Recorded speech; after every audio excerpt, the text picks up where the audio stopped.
Ang magandang balita ayon kay Mateo. Unang kabanata. Ito ang talaan ng mga ninuno ni Hesukristo na mula sa angkan ni David, na mula naman sa lahi ni Abraham. Si Abraham ang ama ni Isaac. Si Isaac ang ama ni Jacob, na ama ni Juda, at ng kanyang mga kapatid. Naging anak naman ni Juda kay Tamar sina Fares at Zara. Si Fares ang ama ni Esrom at si Esrom ang ama ni Aram. Si Aram ang ama ni Aminadab. Si Aminadab ang ama ni Naason na ama naman ni Salmon. Naging anak ni Salmon kay Rahab si Boaz, at naging anak naman ni Boaz kay Ruth si Obed. Si Obed ang ama ni Jesse na ama ni Haring David. Naging anak ni David si Solomon sa dating asawa ni Urias. Si Solomon naman ang ama ni Roboam. Si Roboam ang ama ni Abias at si Abias ang ama ni Asa. Si Asa ang ama ni Hosafat at si Hosafat ang ama ni Horam na siya namang ama ni Ozias. Si Ozias ang ama ni Hotam na ama ni Akaz at si Akaz naman ang ama ni Ezekias. Si Ezekias ang ama ni Manases at si Manases ang ama ni Amos na ama naman ni Hosias. Si Hosias ang ama ni Jeconias at ng mga kapatid nito. Nang panahong iyon, dinalang bihag sa Babylonia ang mga taga-Huda. Pagkatapos na sila'y daling bihag sa Babylonia, naging anak ni Jeconias si Salatiel na ama ni Zorobabel. Si Zorobabel ang ama ni Abiud na ama ni Eliakim, at si Eliakim naman ang ama ni Azor. Si Azor ang ama ni Sadok na ama ni Akim, at si Akim naman ang ama ni Eliud. Si Eliud ang ama ni Eleazar, si Eleazar ang ama ni Matan na ama ni Jacob. Si Jacob ang ama ni Jose na naging asawa ni Maria. Si Maria naman ang ina ni Jesus na tinatawag na Kristo. Sa makatwid, may 14 na salinlahi mula kay Abraham hanggang kay David. 14 mula kay David hanggang sa pagkabihag ng mga taga-Huda sa Babylonia at 14 din mula sa pagkabihag nila sa Babylonia hanggang kay Kristo. Ganito ang kapanganakan ni Hesukristo. Si Maria na kanyang ina at si Jose ay nakatakda ng pakasal. Ngunit bago sila nakasal, si Maria ay nagdadalang tao na. Ito'y nangyari sa pamamagitan ng Espiritu Santo. Palibhas ay taong matuwid si Jose na kanyang mapapangasawa, at dahil ayaw niyang malagay sa kahihiyan si Maria, binalak niyang hiwalayan ito ng palihim. Subalit, habang pinag-iisipan ito ni Jose, nagpakita sa kanya sa panaginip ang isang anghel ng Panginoon. Sinabi nito sa kanya, Jose, anak ni David, huwag kang matakot na pakasalan si Maria, sapagat ang sanggol na ipinaglihi niya ay mula sa Espiritu Santo. Magsisilang siya ng isang lalaki. Jesus ang ipapangalan mo sa kanya, sapagkat ililigtas niya ang kanyang bayan sa kanilang mga kasalanan. Nangyari ang lahat ng ito upang matupad ang sinabi ng Panginoon sa pamamagitan ng propeta. Maglilihi ang isang birhen at magsisilang ng isang lalaki at tatawagin itong Emmanuel, na ang kahulugan ay kasama natin ang Diyos. Pagkagising ni Jose, sinunod niya ang utos ng anghel ng Panginoon at pinakasalan nga niya si Maria. Ngunit hindi sinipingan ni Jose si Maria hanggang nagsilang siya ng isang anak na lalaki. Jesus ang ipinangalan ni Jose sa sanggol. Ikalawang kabanata. Panahon ng paghahari ni Herodes nang isilang si Jesus sa Bethlehem, isang bayan sa lalawigan ng Judea. May ilang pantas noon na dumating sa Jerusalem mula sa silangan. Nagtanong-tanong sila, Nasaan ang ipinanganak na hari ng mga Hudyo? Nakita namin sa silangan ng kanyang tala, kaya't naparito kami upang siya'y sambahin. Nang mabalitaan ito ni Haring Herodes, ay naligalig siya. gayon din ang buong Jerusalem. Kaya't tinipon niya ang lahat ng mga punong pari ng mga Hudyo at mga tagapagturo ng kautusan ng bayan at sila'y tinanong, Saan ba ipapanganak ang Mesiyas? Sa Bethlehem na nasa Judea po, tugon nila, sapagkat ganito po ang isinulat ng propeta. Ikaw, Bethlehem, sa lupay ng Juda, ay hindi pinakahamak sa mga pangunahing bayan ng Juda, sapagkat sa iyo magmumula ang isang pinuno na mamamahala sa aking bayan Israel. palihim na ipinatawag ni Herodes ang mga pantas at inusisa kung kailan lumitaw ang tala. Pagkatapos, sila ay pinapunta niya sa Bethlehem na ganito ang bilin. Hanapin ninyong mabuti ang sanggol.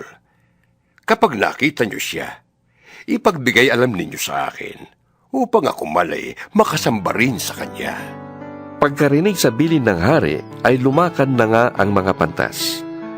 Ganun na lamang ang kanilang tuwa nang makita nilang muli ang talang nakita nila sa silangan.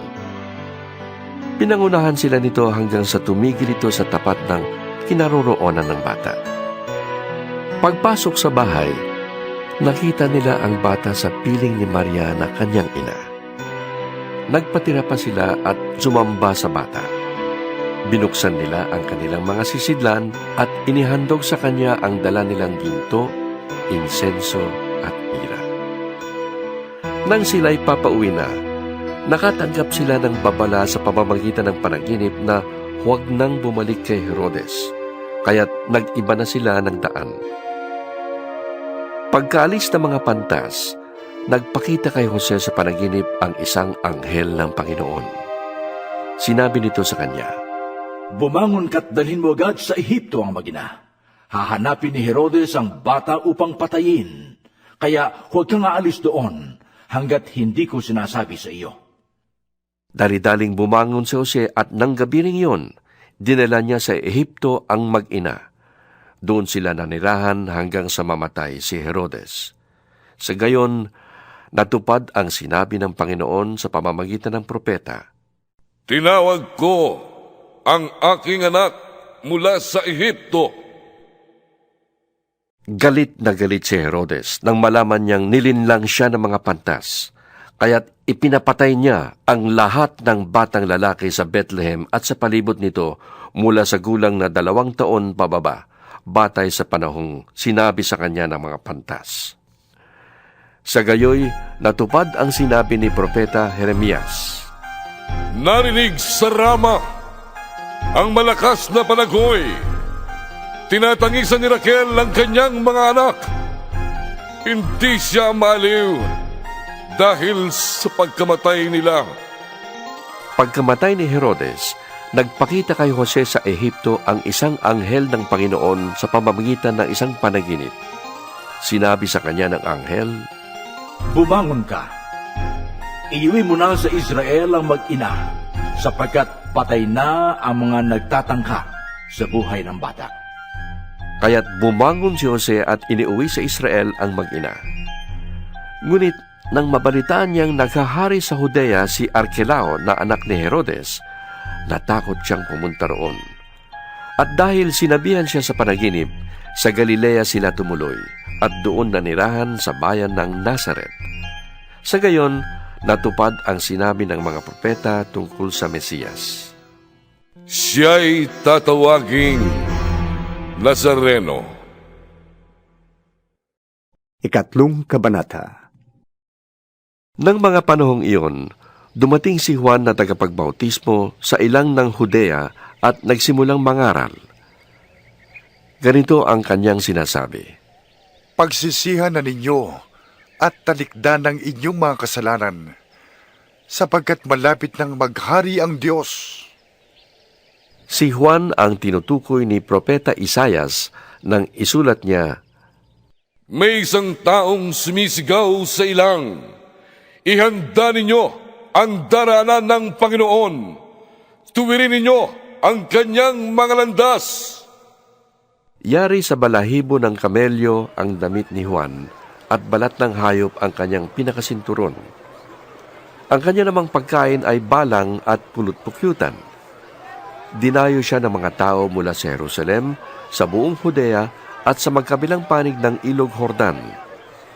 Ipinapahayag nila ang kanilang mga kasalanan at sila'y binautismuhan ni Juan sa Ilog Jordan. Nang makita niyang lumalapit din sa kanya ang maraming Pariseo at mga Saduseo upang magpabautismo, sinabi niya sa kanila, Lahi ng mga ulupong! Akala ba ninyo'y makakatakas kayo sa parusa ng Diyos? Patunayan ninyo sa gawa kung talagang nagsisisi na kayo. At huwag ninyong akalain na makakaiwas kayo sa parusa dahil sinasabi ninyong ama ninyo si Abraham. Sinasabi ko sa inyo na kahit sa mga batong ito ay makakalikha ang Diyos ng mga anak para kay Abraham. Nakahanda na ang palakol sa ugat ng mga punong kahoy. Ang bawat punong hindi mabuti ang bunga ay puputulin at itatapon sa apoy. Binabautismuhan ko kayo sa tubig bilang tanda ng inyong pagsisisit pagtalikod sa kasalanan. Ngunit ang darating na kasunod ko, ang magbabautismo sa inyo sa Espiritu Santo at sa apoy. Higit siyang makapangyarihan kaysa akin. Hindi ako karapat-dapat maging tagadalaman lamang ng kanyang sandalyas. Hawak na niya ang kalaykay upang alisin ang dayami. Titipunin niya sa kambalig ang trigo, ngunit ang ipay susunugin sa apoy na di mamamatay kailanman. Dumating si Jesus sa Jordan mula sa Galilea upang magpabautismo kay Juan. Tumutol si Juan, Ako po ang dapat magpabautismo sa inyo. Bakit kayo nagpapabautismo sa akin? Sumagot si Jesus, Hayaan mong ito ang mangyari ngayon, sapagkat nararapat nating tuparin ang lahat ng ipinapagawa ng Diyos. kaya't pumayag na rin si Juan. Nang mabautismohan na si Jesus, agad siyang umahon sa tubig. Nabuksan ang langit at nakita ni Jesus ang Espiritu ng Diyos na bumababang parang isang kalapate at dumapo sa kanya. At isang tinig mula sa langit ang nagsabi, Ito ang minamahal kong anak na lubos kong kinalulugdan. Ika-4 na kabanata. Pagkatapos doon, si Jesus ay dinala ng Espiritu sa ilang upang tuksuhin ng Diablo. Siya ay nag-ayuno sa loob ng 40 araw at 40 gabi, kaya't siya ay nagutom. Dumating ang manunukso at sinabi sa kanya, Kung ikaw ang anak ng Diyos, gawin mong tinapay ang mga batong ito. Ngunit sumagot si Jesus, Nasusulat, hindi sa tinapay lamang nabubuhay ang tao, kundi sa bawat salitang nagmumula sa bibig ng Diyos. Pagkatapos nito, dinala siya ng Diablo sa Jerusalem at pinatayo sa taluktok ng templo. Sinabi nito sa kanya, Kung ikaw ang anak ng Diyos, magpatihulog ka, sapagkat nasusulat, itatagubilin kanya sa kanyang mga anghel at aalalayan kanila sa kanilang mga kamay upang hindi ka matisod sa bato. Sumagot si Jesus, Nasusulat din naman, huwag mong susubukin ang Panginoon mong Diyos. Pagkatapos, dinala siya ng Diablo sa isang napakataas na bundok at ipinakita sa kanya ang lahat ng kaharian sa daigdig at ang kaningningan ng mga ito. At sinabi ng Diablo, Ibibigay ko sa iyo ang lahat ng ito kung lulod ka at sasamba sa akin. Sumagot si Jesus, Lumayas ka, Satanas, sapagkat nasusulat, ang Panginoon mong Diyos ang siya mong sasambahin at siya lamang ang iyong paglilingkuran. Pagkatapos, iniwan siya ng Diablo. Dumating ang mga anghel at naglingkod sa kanya. Nang mabalitaan ni Jesus na ibinilanggo si Juan, bumalik siya sa Galilea. Ngunit hindi na siya sa Nazaret na nirahan, kundi sa bayan ng Capernaum na nasa baybayin ng lawa ng Galilea na sakop ng Zabulon at Neftali. Sa gayon, natupad ang sinabi ni Propeta Isayas. Lupain ng Zabulon at lupain ng Neftali, daan ang papunta sa lawa sa ibayan ng Jordan, Galilea ng mga Hentil. Ang mga taong nasa kadiliman ay nakakita ng maliwanag na ilaw. Sa mga nakatira sa lilim ng kamatayan ay sumikat ang liwanag. Magmula noon ay nangaral na si Jesus. Sinasabi niya, Pagsisihan ninyo at talikdan ang inyong mga kasalanan, sapagkat malapit nang maghari ang Diyos. minsan, naglalakad si Jesus sa tabi ng lawa ng Galilea. Nakita niyang naghahagis ng lambat sa dagat ang dalawang mangingisda, si Simon na tinatawag ding Pedro at ang kapatid niyang si Andres. Sinabi ni Jesus sa kanila, Sumunod kayo sa akin, at gagawin ko kayong mangingisda ng mga tao. Noon di iniwan nila ang kanilang mga lambat at sumunod kay Jesus. Nagpatuloy siya ng paglalakad at nakita rin niya ang magkapatid na Santiago at Juan, mga anak ni Zebedeo. Sila ay nasa bangka kasama ng kanilang ama at nag-aayos ng lambat. Tinawag din sila ni Jesus. Agad nilang iniwan ang bangka at ang kanilang ama at sumunod kay Jesus. Nilibot ni Jesus ang buong Galilea. Nagtuturo siya sa mga sinagoga at ipinapangaral ang magandang balita tungkol sa paghahari ng Diyos. Pinagagaling din niya ang lahat ng mga may sakit. Siya ay nabantog sa buong Syria, kaya't dinadala sa kanya ang lahat ng may sakit at mga nahihirapan dahil sa iba't ibang karamdaman, mga sinasaniban ng mga demonyo, mga may epilepsya at mga paralitiko. Silang lahat ay kanyang pinagaling. Dahil dito, sinusundan siya ng napakaraming tao buhat sa Galilea, Decapolis, Jerusalem, Judea at maging sa ibayo ng Jordan. 5 Kabanata.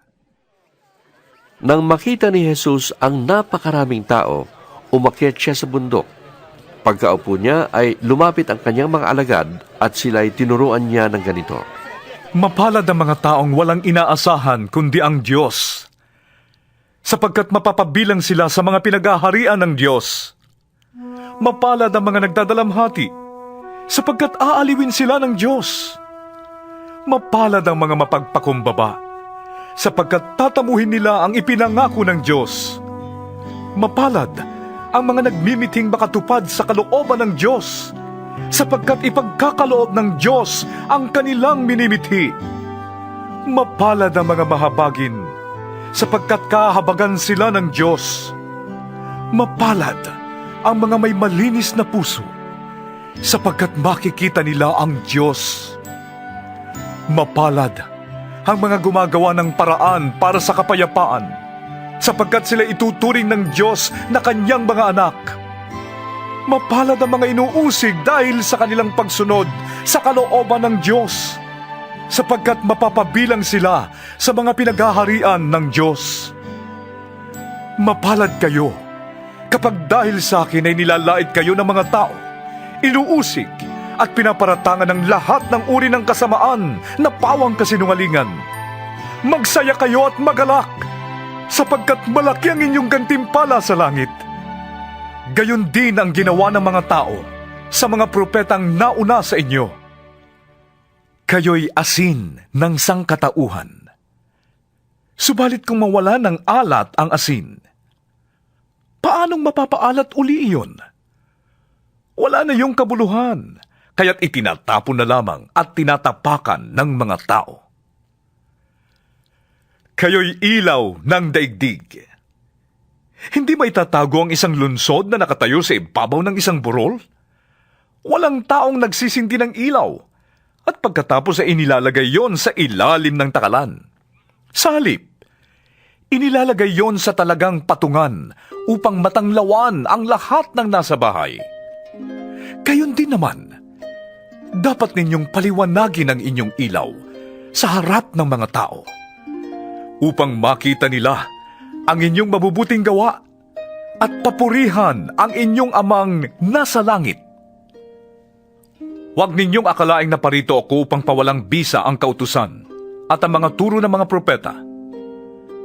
Naparito ako hindi upang pawalang bisa ang mga yon, kundi upang tuparin. Tandaan niyo ito, kahit maglaho ang langit at lupa, ang kaliit-litang bahagi ng kautusan ay di mawawalan ng bisa hanggat hindi natutupad ang lahat. Kaya't sino mang sumuway sa kaliit-liitang bahagi nito at magturo ng gayon sa mga tao ay magiging pinakamababa sa kaharian ng Diyos. Ngunit ang tumutupad ng kautusan at nagtuturo na tuparin yon ng mga tao ay magiging dakila sa kaharian ng Diyos. Sinasabi ko sa inyo, kung ang pagsunod ninyo sa kalooban ng Diyos ay tulad lamang ng pagsunod ng mga tagapagturo ng kautusan at mga pariseo, hindi kayo makakapasok sa kaharian ng Diyos. Narinig ninyong iniutos sa mga tao noong una, huwag kang papatay. Ang sinumang pumatay ay mananagot sa hukuman. Ngunit sinasabi ko naman sa inyo, ang sinumang napupuot sa kanyang kapatid ay mananagot sa hukuman. Ang humahamak sa kanyang kapatid ay mananagot sa Sanhedrin. At sinumang magsabi sa kanyang kapatid, ulul ka, ay nanganganib na maparusahan sa apoy ng impyerno. Kaya't kung naghahandog ka sa altar, at maalala mong may sama ng loob sa iyong kapatid mo, iwan mo muna ang iyong handog sa harap ng altar at makipagkasundo ka sa kanya. Pagkatapos, saka ka magbalik at maghandog sa Diyos. Kung may ibig magsakdal sa iyo, makipag-ayos ka agad sa kanya bago makarating sa hukuman ang inyong kaso. Kung hindi dadalhin kanya sa hukom, at ibibigay ka nito sa tanod, at ikukulong ka naman sa bilangguan. Sinasabi ko sa iyo, hindi ka makakalabas doon hanggat hindi mo nababayaran ang kahuli-hulihang sentimo ng dapat mong bayaran. Narinig ninyo na iniutos noong una, huwag kang mangangalunya. Ngunit sinasabi ko sa inyo, ang sinumang tumingin sa isang babae ng may mahalay na pagnanasa, ay nangangalunya na sa babaeng yon sa kanyang puso. Kung ang isang mata mo ay nagiging sanhi ng iyong pagkakasala, dukitin mo ito at itapon. Mabuti pang mawalan ka ng isang bahagi ng iyong katawan kaysa ang buo mong katawan ang itapon sa impyerno. Kung ang iyong kamay naman ay nagiging sanhi ng iyong pagkakasala, putulin mo ito at itapon. Mabuti pang mawalan ka ng isang bahagi ng iyong katawan kaysa ang buo mong katawan ang itapon sa impyerno. Sinabi rin naman, kapag diniborsyo ng isang lalaki ang kanyang asawa, ito'y dapat niyang bigyan ng katibayan ng diborsyo. Ngunit sinasabi ko sa inyo, kapag diniborsyo ng isang lalaki ang kanyang asawa, maliban kung ito ay nangangalunya, itinutulak niya ang kanyang asawa sa kasalanang pangangalunya. At sino mang mag-asawa sa babaeng hiniwalayan, ay nagkakasala rin ng pangangalunya. Narinig din ninyong iniutos noong una, huwag kang susumpa na walang balak na tuparin ang iyong pangako. Sa halip, tuparin mo ang iyong sinumpaang pangako sa Panginoon. Ngunit sinasabi ko sa inyo, huwag na kayong manunumpa kapag kayo'y nangangako. Huwag ninyong sasabihing, saksi ko ang langit, sapagkat ito'y trono ng Diyos. O kaya'y, saksi ko ang lupa, sapagkat ito'y tuntungan ng kanyang mga paa. Huwag din ninyong sasabihing, saksi ko ang Jerusalem, sapagkat ito'y lunsod ng dakilang hari. Huwag mo ring sabihing, mamatay man ako, sapagkat ni isang buhok sa iyong ulo ay hindi mo kayang paputiin o paitimin. Sabihin mo na lang na, oo, kung oo, at hindi, kung hindi. Sapagkat ang anumang sumpang idaragdag dito ay buhat na sa masama. Narinig ninyong sinabi, mata sa mata at ngipin sa ngipin. Ngunit sinasabi ko sa inyo, huwag ninyong paghihigantihan ang masamang tao. Kung sinampal ka sa kanang pisngi, iharap mo rin sa kanya ang kaliwa. Kung isakdal ka ni naman upang makuha ang iyong baro, ibigay mo sa kanya pati ang iyong balabal. Kung pilitin ka ng manlulupig na pasanin ang kanyang dala ng 1 milya, pasanin mo yun ng 2 milya. Bigyan mo ang nanghihingi sa iyo, at huwag mong tanggihan ang nanghihiram sa iyo. Narinig ninyong sinabi, mahalin mo ang iyong kaibigan, at kamuhian mo ang iyong kaaway. Ngunit ito naman ang sinasabi ko, mahalin ninyo ang inyong mga kaaway, at ipanalangin ninyo ang mga umuusig sa inyo, upang kayo'y maging tunay na mga anak ng inyong amang nasa langit. Sapagkat pinasisikat niya ang araw sa masasama at sa mabubuti, at nagpapaulan siya sa mga matuwid at sa mga di matuwid. Kung ang mga nagmamahal sa inyo ang siya lamang ninyong mamahalin, anong gantimpala ang inyong maaasahan? Hindi ba't ginagawa rin yan ng mga maniningil ng buwis? At kung ang mga kapatid lamang ninyo ang inyong binabati, anong ginagawa ninyong higit kaysa iba? Ginagawa rin yan ng mga hentil. Kaya maging ganap kayo, gaya ng inyong amang nasa langit. Ika-6 na kabanata. Pag-ingatan ninyong hindi pakitang tao lamang ang paggawa ninyo ng mabuti. Kapag ganyan ang ginawa ninyo, wala kayong matatamong gantimpala buhat sa inyong amang nasa langit. Kaya nga, kapag naglilimos ka, huwag mo nang ipag-ingay pa na gaya ng ginagawa ng mga mapagkunwari. Naglilimos sila sa mga sinagoga at sa mga lansangan upang sila'y mapuri ng mga tao. Sinasabi ko sa inyo, tinanggap na nila ang kanilang gantimpala. Sa halip, kapag naglilimos ka, huwag mo nang ipaalam ito sa pinakamatalik mong kaibigan. Gawin mo ng lihim ang iyong paglilimos, at ang iyong amang nakakakita ng kabutihang ginagawa mo ng lihim, ang siyang magbibigay ng gantimpala sa iyo. Kapag nananalangin kayo, huwag kayong tumulad sa mga mapagkunwari. Mahilig silang manalangin nakatayo sa mga sinagoga at sa mga kanto upang makita ng mga tao. Sinasabi ko sa inyo, tinanggap na nila ang kanilang gantimpala. Ngunit kapag mananalangin ka, pumasok ka sa iyong silid at isara mo ang pinto. Saka ka manalangin sa iyong amang hindi mo nakikita, at ang iyong amang nakakakita ng ginagawa mo ng lihim ang siyang magbibigay sa iyo ng gantimpala. Sa pananalangin ninyo'y huwag kayong gagamit ng maraming salitang walang kabuluhan, gaya ng ginagawa ng mga hindi nakakakilala sa Diyos. Ang akala nila'y pakikinggan sila ng Diyos dahil sa dami ng kanilang salita. Huwag ninyo silang tutularan. Alam na ng inyong Ama ang inyong kailangan bago pa ninyo ito hingin sa Kanya. Ganito kayo mananalangin: Ama naming nasa langit, sambahin nawa ang pangalan mo. Naway maghari ka sa amin. Sundin nawa ang iyong kalooban, dito sa lupa, tulad ng sa langit. Bigyan mo kami ngayon ng aming kakainin sa araw-araw, at patawarin mo kami sa aming mga kasalanan, tulad ng pagpapatawad namin sa mga nagkakasala sa amin. At huwag mo kaming hayaang matukso, kundi iligtas mo kami sa masama. Sapagkat kung pinapatawad ninyo ang mga nagkakasala sa inyo, patatawarin din kayo ng inyong amang nasa langit. Ngunit kung hindi ninyo pinapatawad ang mga nagkakasala sa inyo, hindi rin kayo patatawarin ng inyong Ama. Kapag kayo'y nag-aayuno, huwag kayong magmukhang malungkot na tulad ng mga mapagkunwari. Hindi sila nag-aayos upang malaman ng mga tao na sila'y nag-aayuno. Sinasabi ko sa inyo, tinanggap na nila ang kanilang gantimpala.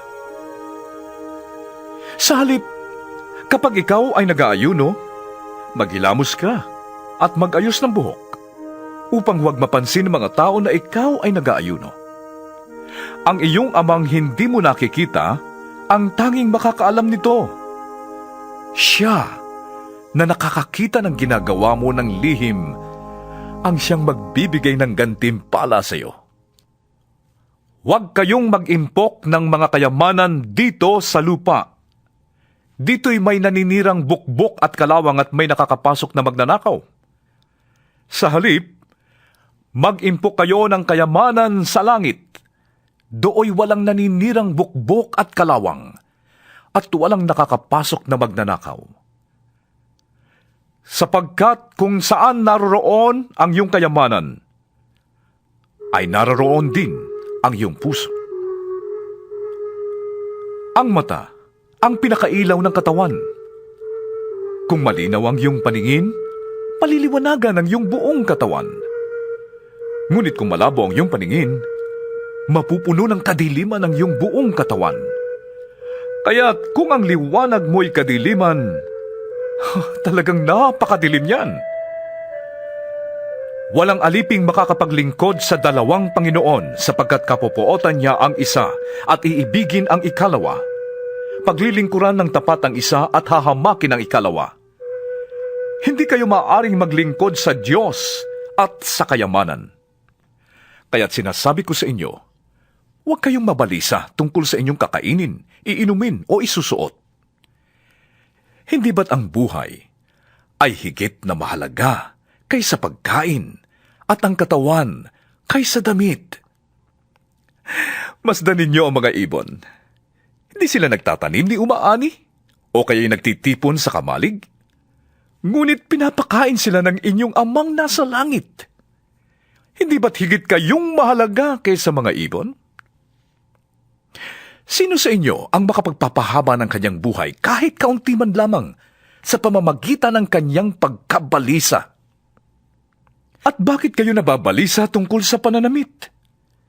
Isipin ninyo kung paano tumutubo ang mga bulaklak sa parang. Hindi sila nagtatrabaho ni gumagawa ng damit. Ngunit sinasabi ko sa inyo, kahit si Solomon na napakayaman ay hindi nakapagdamit ng singganda ng isa sa mga bulaklak na ito. Kung dinadamitan ng Diyos ang damo sa parang, nabuhay ngayon at kinabukasan ay ginagatong sa kalan, kayo pa kaya? Kay liit ng inyong pananampalataya sa Kanya. Kaya't huwag kayong mag-alalang baka kayo kapusin sa pagkain, inumin o damit. Ang mga taong hindi nakakakilala sa Diyos ang nababahala sa mga bagay na yan. Alam ng inyong amang nasa langit na kailangan ninyo ang lahat ng yan. Salip, ang pagsikapan ninyo ng higit sa lahat ay ang pagharian kayo ng Diyos at mamuhay ng ayon sa Kanyang kalooban. At ibibigay niya sa inyo ang lahat ng inyong kailangan. Kaya nga, huwag ninyong ikabahala ang para sa araw ng bukas. Saka na ninyo ito harapin kapag dumating na. Sapat na ang inyong mga suliranin sa bawat araw. Ikapitong Kabanata. Huwag kayong humatol, nang kayo'y di hatulan ng Diyos. Sapagkat hahatulan kayo ayon sa paghatol ninyo sa iba. Susukatin kayo ayon sa panukat ninyo sa iba.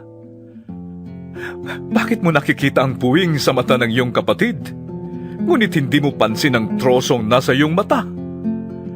Paano mong masasabi sa iyong kapatid, halika't aalisin ko ang puwing mo, gayong troso ang nasa mata mo? Mapagkunwari, alisin mo muna ang trosong nasa iyong mata, at sa gayon, makakakita kang mabuti at maaalis mo ang puwing ng iyong kapatid. Huwag ninyong ibigay sa aso ang bagay na banal. Baka pagkatapos ay kayo pang balingan nila at sakmalin. Huwag ninyong ihagi sa baboy ang inyong mga perlas sapagkat yuyurakan lamang nila ang mga yun. Humingi kayo at kayo'y bibigyan. Humanap kayo at inyong matatagpuan. Kumatok kayo at kayo'y pagbubuksan. Sapagkat tatanggap ang bawat humihingi. Makakakita ang bawat naghahanap at pagbubuksan ang bawat kumakatok. Bibigyan ba ninyo ng bato ang inyong anak kapag siya'y humihingi ng tinapay? Bibigyan ba ninyo siya ng ahas kapag siya'y humihingi ng isda? Kung kayong masasama ay marunong magbigay ng mabubuting bagay sa inyong mga anak, gaano pa kaya ang inyong amang nasa langit? Bibigyan niya ng mabubuting bagay ang bawat humihingi sa kanya. Gawin ninyo sa inyong kapwa ang ibig ninyong gawin nila sa inyo. Ito ang buod ng kautusan at ng mga sinulat ng mga propeta. Pumasok kayo sa makipot na pintuan, sapagkat maluwang ang pintuan at malapad ang daang papunta sa kapahamakan, at ito ang dinaraanan ng marami. Ngunit makipot ang pintuan at makitid ang daang papunta sa buhay, at kakaunti ang nagdaraan doon. Mag-ingat kayo sa mga hindi tunay na propeta. Lumalapit sila sa inyo na parang tupa, ngunit ang totoo ay mababangis na asong gubat. Makikilala ninyo sila sa kanilang mga gawa. Napipitas ba ang ubas sa puno ng dawag o ang igos sa puno ng matitinik na halaman? Mabuti ang bunga ng mabuting puno, subalit masama ang bunga ng masamang puno. Hindi maaaring mamunga ng masama ang mabuting puno at hindi maaaring mamunga ng mabuti ang masamang puno. Ang bawat punong hindi mabuti ang bunga ay puputulin at itatapon sa apoy. Kaya't makikilala ninyo ang mga hindi tunay na propeta sa kanilang mga gawa.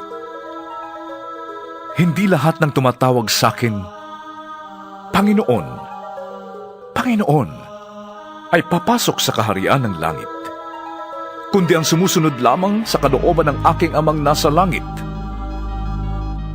Sa araw ng paghuhukom, marami ang magsasabi sa akin, Panginoon, hindi po ba kami ay nagpahayag ng mensahe mula sa Diyos? Nagpalayas ng mga demonyo at gumawa ng mga himala sa iyong pangalan? Ngunit sasabihin ko sa kanila, hindi ko kayo nakikilala.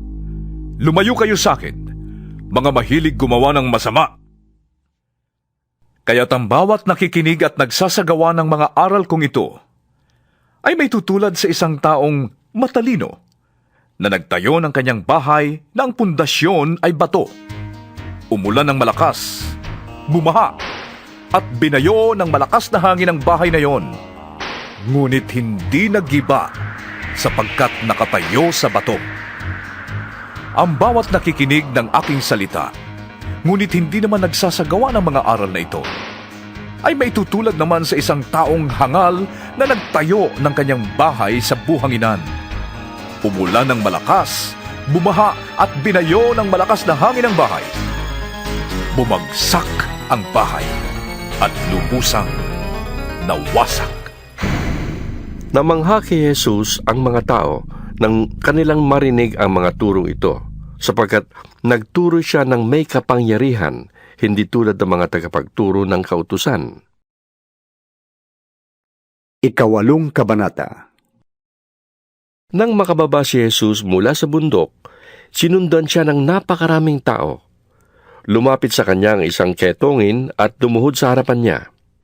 Ginoo, Sabi ng ketongin, kung ibig po ninyo, ako inyong mapapagaling.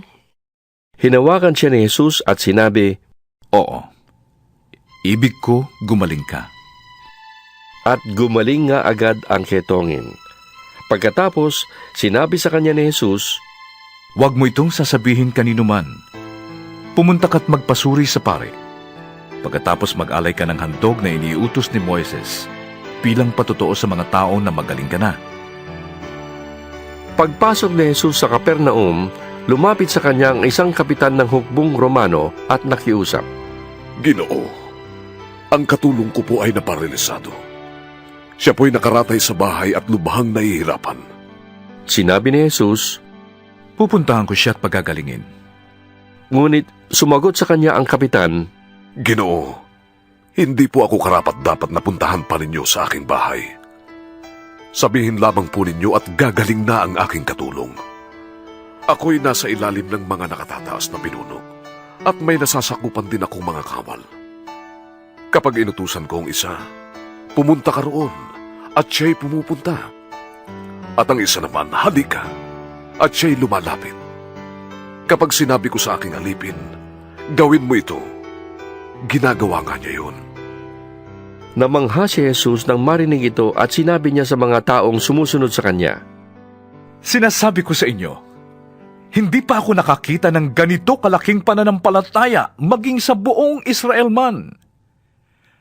Tandaan ninyo, marami ang darating buhat sa silangan at sa kanluran at dudulog sa hapag na kasalo ni na Abraham, Isaac at Jacob sa kaharian ng langit. Ngunit ang mga taong dapat sana'y kasama sa kaharian ay itatapon sa kadiliman. Mananangis sila doon at magngangalit ang kanilang mga ngipin. At sinabi ni Jesus sa kapitan, Umuwi ka na. Mangyayari ang hinihiling mo ayon sa iyong pananampalataya. Noon din ay gumaling ang katulong ng kapitan. Pumunta si Jesus sa bahay ni Pedro at nakita niya roon ang biyanan nito na nakaratay at nilalagnat. Hinawakan ni Jesus ang kamay ng babae at ito'y gumaling agad, umangon at naglingkod sa kanya. Nang gabing yon, dinala kay Jesus ang maraming sinasaniban ng mga demonyo.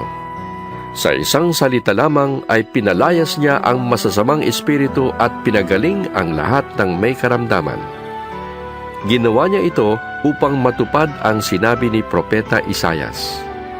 Kinuha niya ang ating mga kahinaan. Pinagaling ang ating mga karamdaman. Nang makita ni Jesus ang maraming tao sa kanyang paligid, iniutos niya sa mga alagad na maghandang tumawid sa kabilang ibayo. Lumapit sa kanya ang isang tagapagturo ng kautusan at sinabi, Guro, sasama po ako sa inyo saan man kayo pupunta. Sumagot si Jesus, May mga lungga ang mga asong gubat at may mga pugat ang mga ibon. Ngunit ang anak ng tao ay wala man lamang matulugan o mapagpahingahan. Isa naman sa mga alagad ang nagsabi sa kanya, Panginoon, maari po bang umuwi muna ako upang ilibing ko ang aking ama? Ngunit sinabi sa kanya ni Jesus, Sumunod ka sa akin at ipaubaya mo sa mga patay ang paglilibing ng kanilang mga patay. Sumakay si Jesus sa bangka, kasama ang kanyang mga alagad. Bumugso sa lawa ang isang malakas na unos at halos matabunan ng mga alon ang bangka. Ngunit natutulog noon si Jesus, kaya't dilapitan siya ng mga alagad at ginising. Panginoon, tulungan ninyo kami! Lulubog tayo! Sabi nila. Ngunit sinabi niya sa kanila, Bakit kayo natatakot? Napakaliit ng inyong pananampalataya. Bumangon siya, sinaway ang hangin at ang mga alon at bumuti ang panahon. Namangha silang lahat. Ano kayang uri ng tao ito? Maging ang hangin at ang lawa ay sumusunod sa kanya. Sabi nila. Nang dumating si Jesus sa kabilang ibayo, sa lupain ng mga Gadareno, sinalubong siya ng 2 lalaking galing sa libingan. Sila'y sinasaniban ng mga demonyo. Napakababagis nila kaya't walang mga has dumaan doon. Bigla silang sumigaw. Anong pakialam mo sa amin, anak ng Diyos? Naparito ka ba upang pahirapan kami kahit hindi pa panahon? Sa di kalayuan ay may malaking kawan ng mga baboy na nagsisikain. Nakiusap sa kanya ang mga demonyo. Kung palalayasin mo kami, hayaan mong pumasok kami sa mga baboy na yon. Sinabi ni Jesus, Sige, humayo kayo. at lumabas nga sila sa 2 lalaki at pumasok sa mga baboy. ang buong kawan ay biglang sumibad ng takbo papunta sa bangin, nahulog sa lawa at nalunod. Nagtakbuhan papuntang bayan ang mga tagapag-alaga ng kawan. Pagdating doon, ipinamalitan nila ang buong pangyayari pati ang naganap sa mga lalaking sinasaniban ng demonyo. Kaya't lumabas ang buong bayan upang salubungin si Jesus. Pagkakita sa kanya ay ipinakiusap nilang lisanin niya ang kanilang lupain. Ikasyam na kabanata. Sumakay si Jesus sa bangka, tumawid sa kabilang ibayo at tumuloy sa sariling bayan. Pagdating niya ron, dinala sa kanya ng ilang tao ang isang paralitikong nakaratay sa higaan. Nang makita ni Jesus ang kanilang pananampalataya, sinabi niya sa paralitiko, Anak, lakasan mo ang iyong loob. Pinapatawad ka na sa iyong mga kasalanan.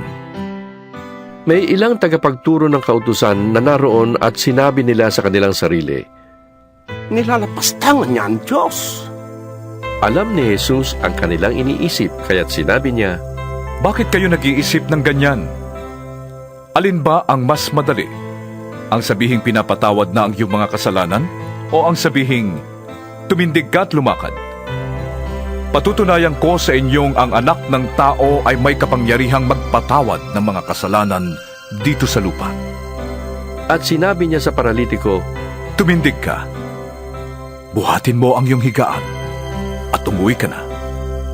Tumindig nga ang lalaki at umuwi. Nang makita ito ng mga tao, sila'y natakot at nagpuri sa Diyos na nagbigay ng ganitong kapangyarihan sa mga tao. Pag-alis ni Jesus doon, nakita niya ang isang taong ang pangalay Mateo. Nakaupo ito sa paningilan ng buwis. Sinabi ni Jesus sa kanya, Sumunod ka sa akin. Tumindig si Mateo at sumunod sa kanya. Nang si Jesus at ang kanyang mga alagad ay nasa bahay ni Mateo, dumating ang maraming maniningil ng buwis at mga makasalanan. Sila ay magkakasalong kumain. Nang makita ito ng mga Pariseo, tinanong nila ang kanyang mga alagad, Bakit sumasalo ang inyong guro sa mga maniningil ng buwis at sa mga makasalanan? Narinig sila ni Jesus at siya ang sumagot, Ang mga may sakit ang nangangailangan ng doktor, hindi ang mga walang sakit. Humayo kayo at unawain ninyo ang kahulugan nito.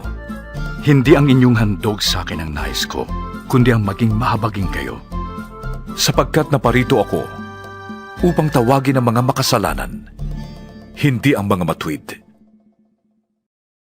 Lumapit kay Jesus ang mga alagad ni Juan na tagapagbautismo at siya'y tinanong, Malimit po kami mag-ayuno, gayon din ang mga Pariseo. Ngunit bakit po hindi nag-aayuno ang inyong mga alagad? Sumagot siya, Dapat bang malungkot ang mga panauhin sa kasalan habang kasama pa nila ang lalaking ikinasal? Kapag wala na ito, saka pa lamang sila mag-aayuno. Walang nagtatagpi ng bagong tela sa isang lumang kasuotan, sapagkat pag umurong ang bagong tela, ay mababatak nito ang tinagpian at lalong lalaki ang punit. Wala ring nagsasali ng bagong alak sa lumang sisidlang balat. Kapag ganoon ang ginawa, puputok ang balat, matatapon ang alak at mawawasak ang sisidlan. Sa halip, isinasalin ang bagong alak sa bagong sisidlang balat at sa gayon, kapwa ito nagtatagal. Habang sinasabi ni Jesus ang mga bagay na ito, may dumating namang isang pinuno ng mga Hudyo. Lumuhod ito sa harap niya at nakiusap. Kamamatay po lamang ng aking anak na babae.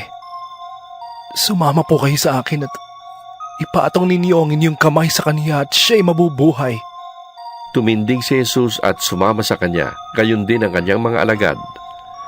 Habang sila'y naglalakad, lumapit sa likuran ni Jesus ang isang babaeng 12 taon nang dinudugo at hinawakan ang laylayan ng kanyang damit. Sabi niya sa sarili, Mahawakan ko lamang ang kanyang damit, ay gagaling na ako. Lumingon si Jesus at pagkakita sa kanya ay sinabi, Anak, lakasan mo ang iyong loob. Pinagaling ka ng iyong pananampalataya. Noon di gumaling ang babae. Pagdating ni Jesus sa bahay ng pinuno, nakita niya ang mga manunugtog ng plauta at ang mga taong nagkakaingay. Sinabi niya, Lumabas muna kayo. Hindi patay ang bata. Natutulog lamang. At siya'y pinagtawanan nila. Nang mapalabas na ang mga tao ay pumasok si Jesus. Hinawakan sa kamay ang bata at ito'y bumangon. Ang pangyayaring ito ay ipinamalita ng mga tao sa buong lupaing iyon. Pag-alis ni Jesus doon, sinundan siya ng 2 lalaking bulag. Sumisigaw sila habang nasa daan. Anak ni David, mahabag po kayo sa amin. Nang si Jesus ay nasa loob na ng bahay, lumapit sa kanya ang mga bulag. Tinanong sila ni Jesus, Naniniwala ba kayo na mapapagaling ko kayo? Opo, Panginoon. Sagot nila. Hinipon niya ang kanilang mga mata at sinabi, Mangyari ito sa inyo, ayon sa inyong pananampalataya. At nakakita nga sila. Mahigpit na pinagbilin sa kanila ni Jesus na huwag sasabihin iyon kanino man. Ngunit nang sila'y makaalis, ipinamalita nila sa buong lupaing iyon ang ginawa sa kanila ni Jesus. Nang paalis na sila, dinala kay Jesus ang isang piping sinasaniban ng demonyo. Pinalayas ni Jesus ang demonyo at nakapagsalita agad ang pipi. Namangha ang mga tao at nasabi nila, Kailanman wala pang nakitang katulad nito sa Israel. Subalit sinabi naman ng mga Pariseo, Ang prinsipe ng mga demonyo ang nagbigay sa kanya ng kapangyarihang magpalayas ng mga demonyo. Nilibot ni Jesus ang lahat ng mga bayan at nayon doon. Sa pagtuturo niya sa kanilang mga sinagoga, ipinangaral niya ang magandang balita tungkol sa paghahari ng Diyos at pinagaling ang mga may sakit sa anumang karamdaman. Nang makita niya ang napakaraming tao, nahabag siya sa kanila sapagkat sila'y nanlulupaypay at litong-lito parang mga tupang walang pastol. Kaya't sinabi niya sa kanyang mga alagad, Sagana ang aanihin, ngunit kakaunti ang mag-aani. Idalangin ninyo sa may-ari ng aanihin na magpadala ng mga mag-aani. 10 Kabanata. Tinipon ni Jesus ang 12 alagad at binigyan sila ng kapangyarihang magpalayas ng masasamang espiritu at magpagaling ng mga may karamdaman. Ito ang mga pangalan ng 12 apostol. Si Simon na tinatawag ding Pedro at si Andres na kanyang kapatid. Sina Santiago at Juan na mga anak ni Zebedeo. Sina Felipe at Bartolome.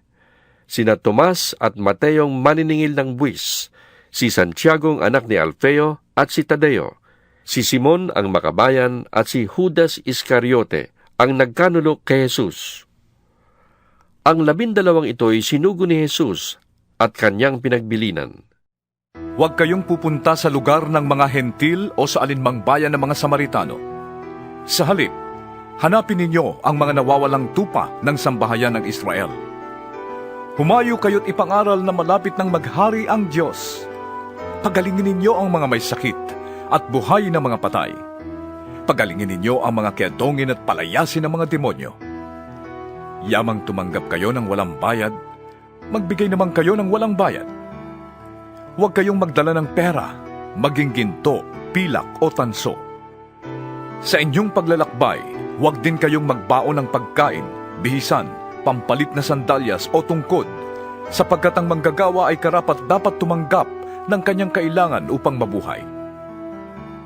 Saan mang bayan o nayon kayo dumating, humanap kayo ng taong karapat-dapat pakituluyan at kayo ay tumuloy sa bahay niya habang kayo'y nasa lugar na yon.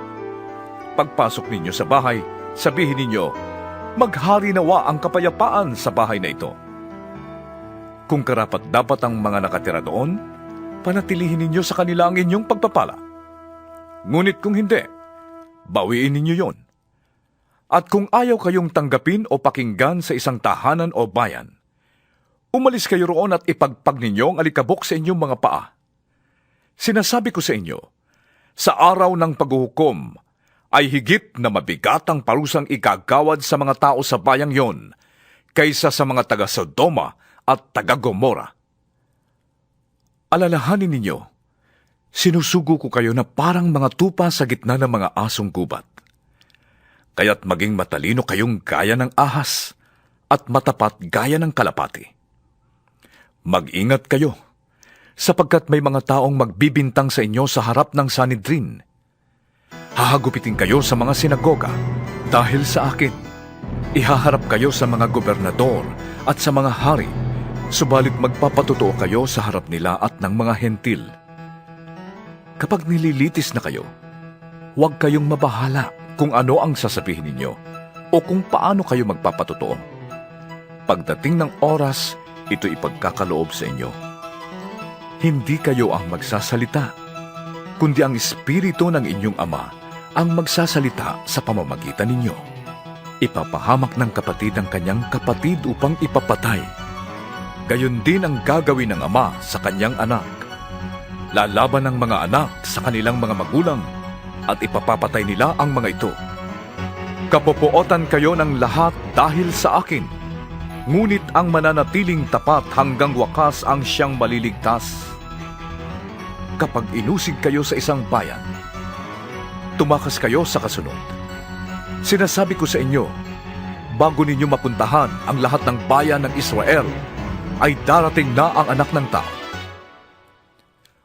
Walang alagad na nakakahigit sa kanyang guro, at walang aliping nakakahigit sa kanyang Panginoon.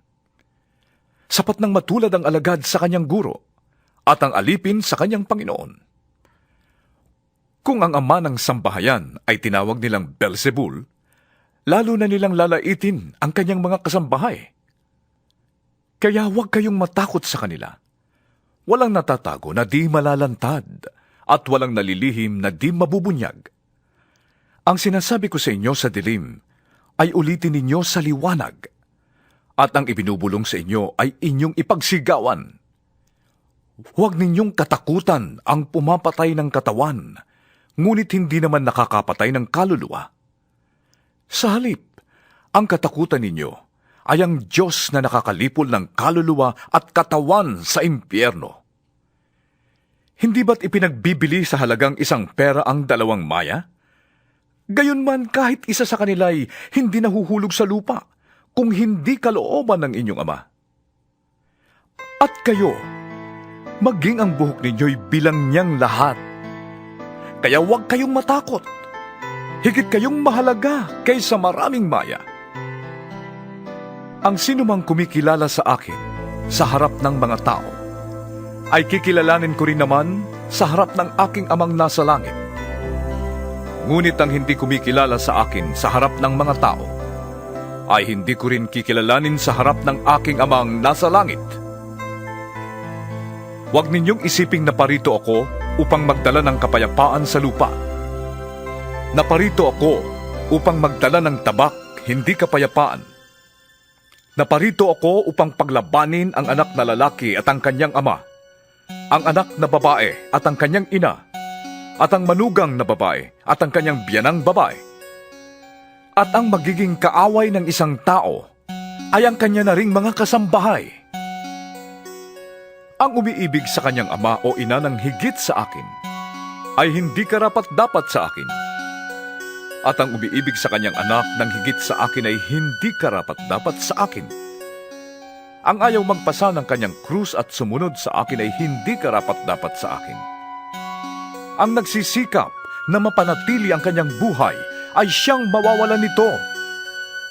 Ngunit mapapanatili ito ng taong handang mawalan ng buhay dahil sa akin. Ang tumatanggap sa inyo ay tumatanggap sa akin. At ang tumatanggap sa akin ay tumatanggap sa nagsugo sa akin. Ang tumatanggap sa isang propeta, dahil sa siya'y propeta ay tatanggap ng gantimpalang nauukol sa propeta. At ang tumatanggap sa isang taong matuwid, dahil sa siya'y matuwid, ay tatanggap ng gantimpalang nauukol sa taong matuwid. Sino mang magbigay ng kahit isang basong tubig na malamig sa isa sa mga hamak na ito, dahil sa siya'y alagad ko, ay tiyak na tatanggap ng gantimpala. 11 kabanata. Pagkatapos ng mga tagubiling ito sa kanyang 12 alagad, umalis si Jesus upang magturo at mangaral naman sa mga bayang malapit doon. Nakabilanggo na noon si Juan na tagapagbautismo.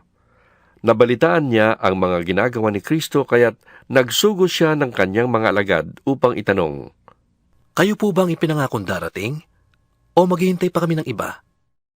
Sumagot si Jesus, Bumalik kayo kay Juan at sabihin ninyo sa kanya ang inyong naririnig at nakikita. Nakakakita ang mga bulag. Nakakalakad ang mga pilay. Gumagaling ang mga ketongin. Nakakarinig ang mga bingi. Muling nabubuhay ang mga patay. At ipinapangaral sa mga dukha ang magandang balita. Mapalad ang taong hindi nag-aalinlangan sa akin. Nang paalis na ang mga alagad ni Juan, nagsalita si Jesus sa mga tao tungkol kay Juan. Bakit kayo nagpunta sa ilang? Ano ang ibig niyong makita? Isa bang tambo na inuugoy ng hangin? Bakit kayo pumunta sa ilang? Para makita ang isang taong may maringal na kasuotan?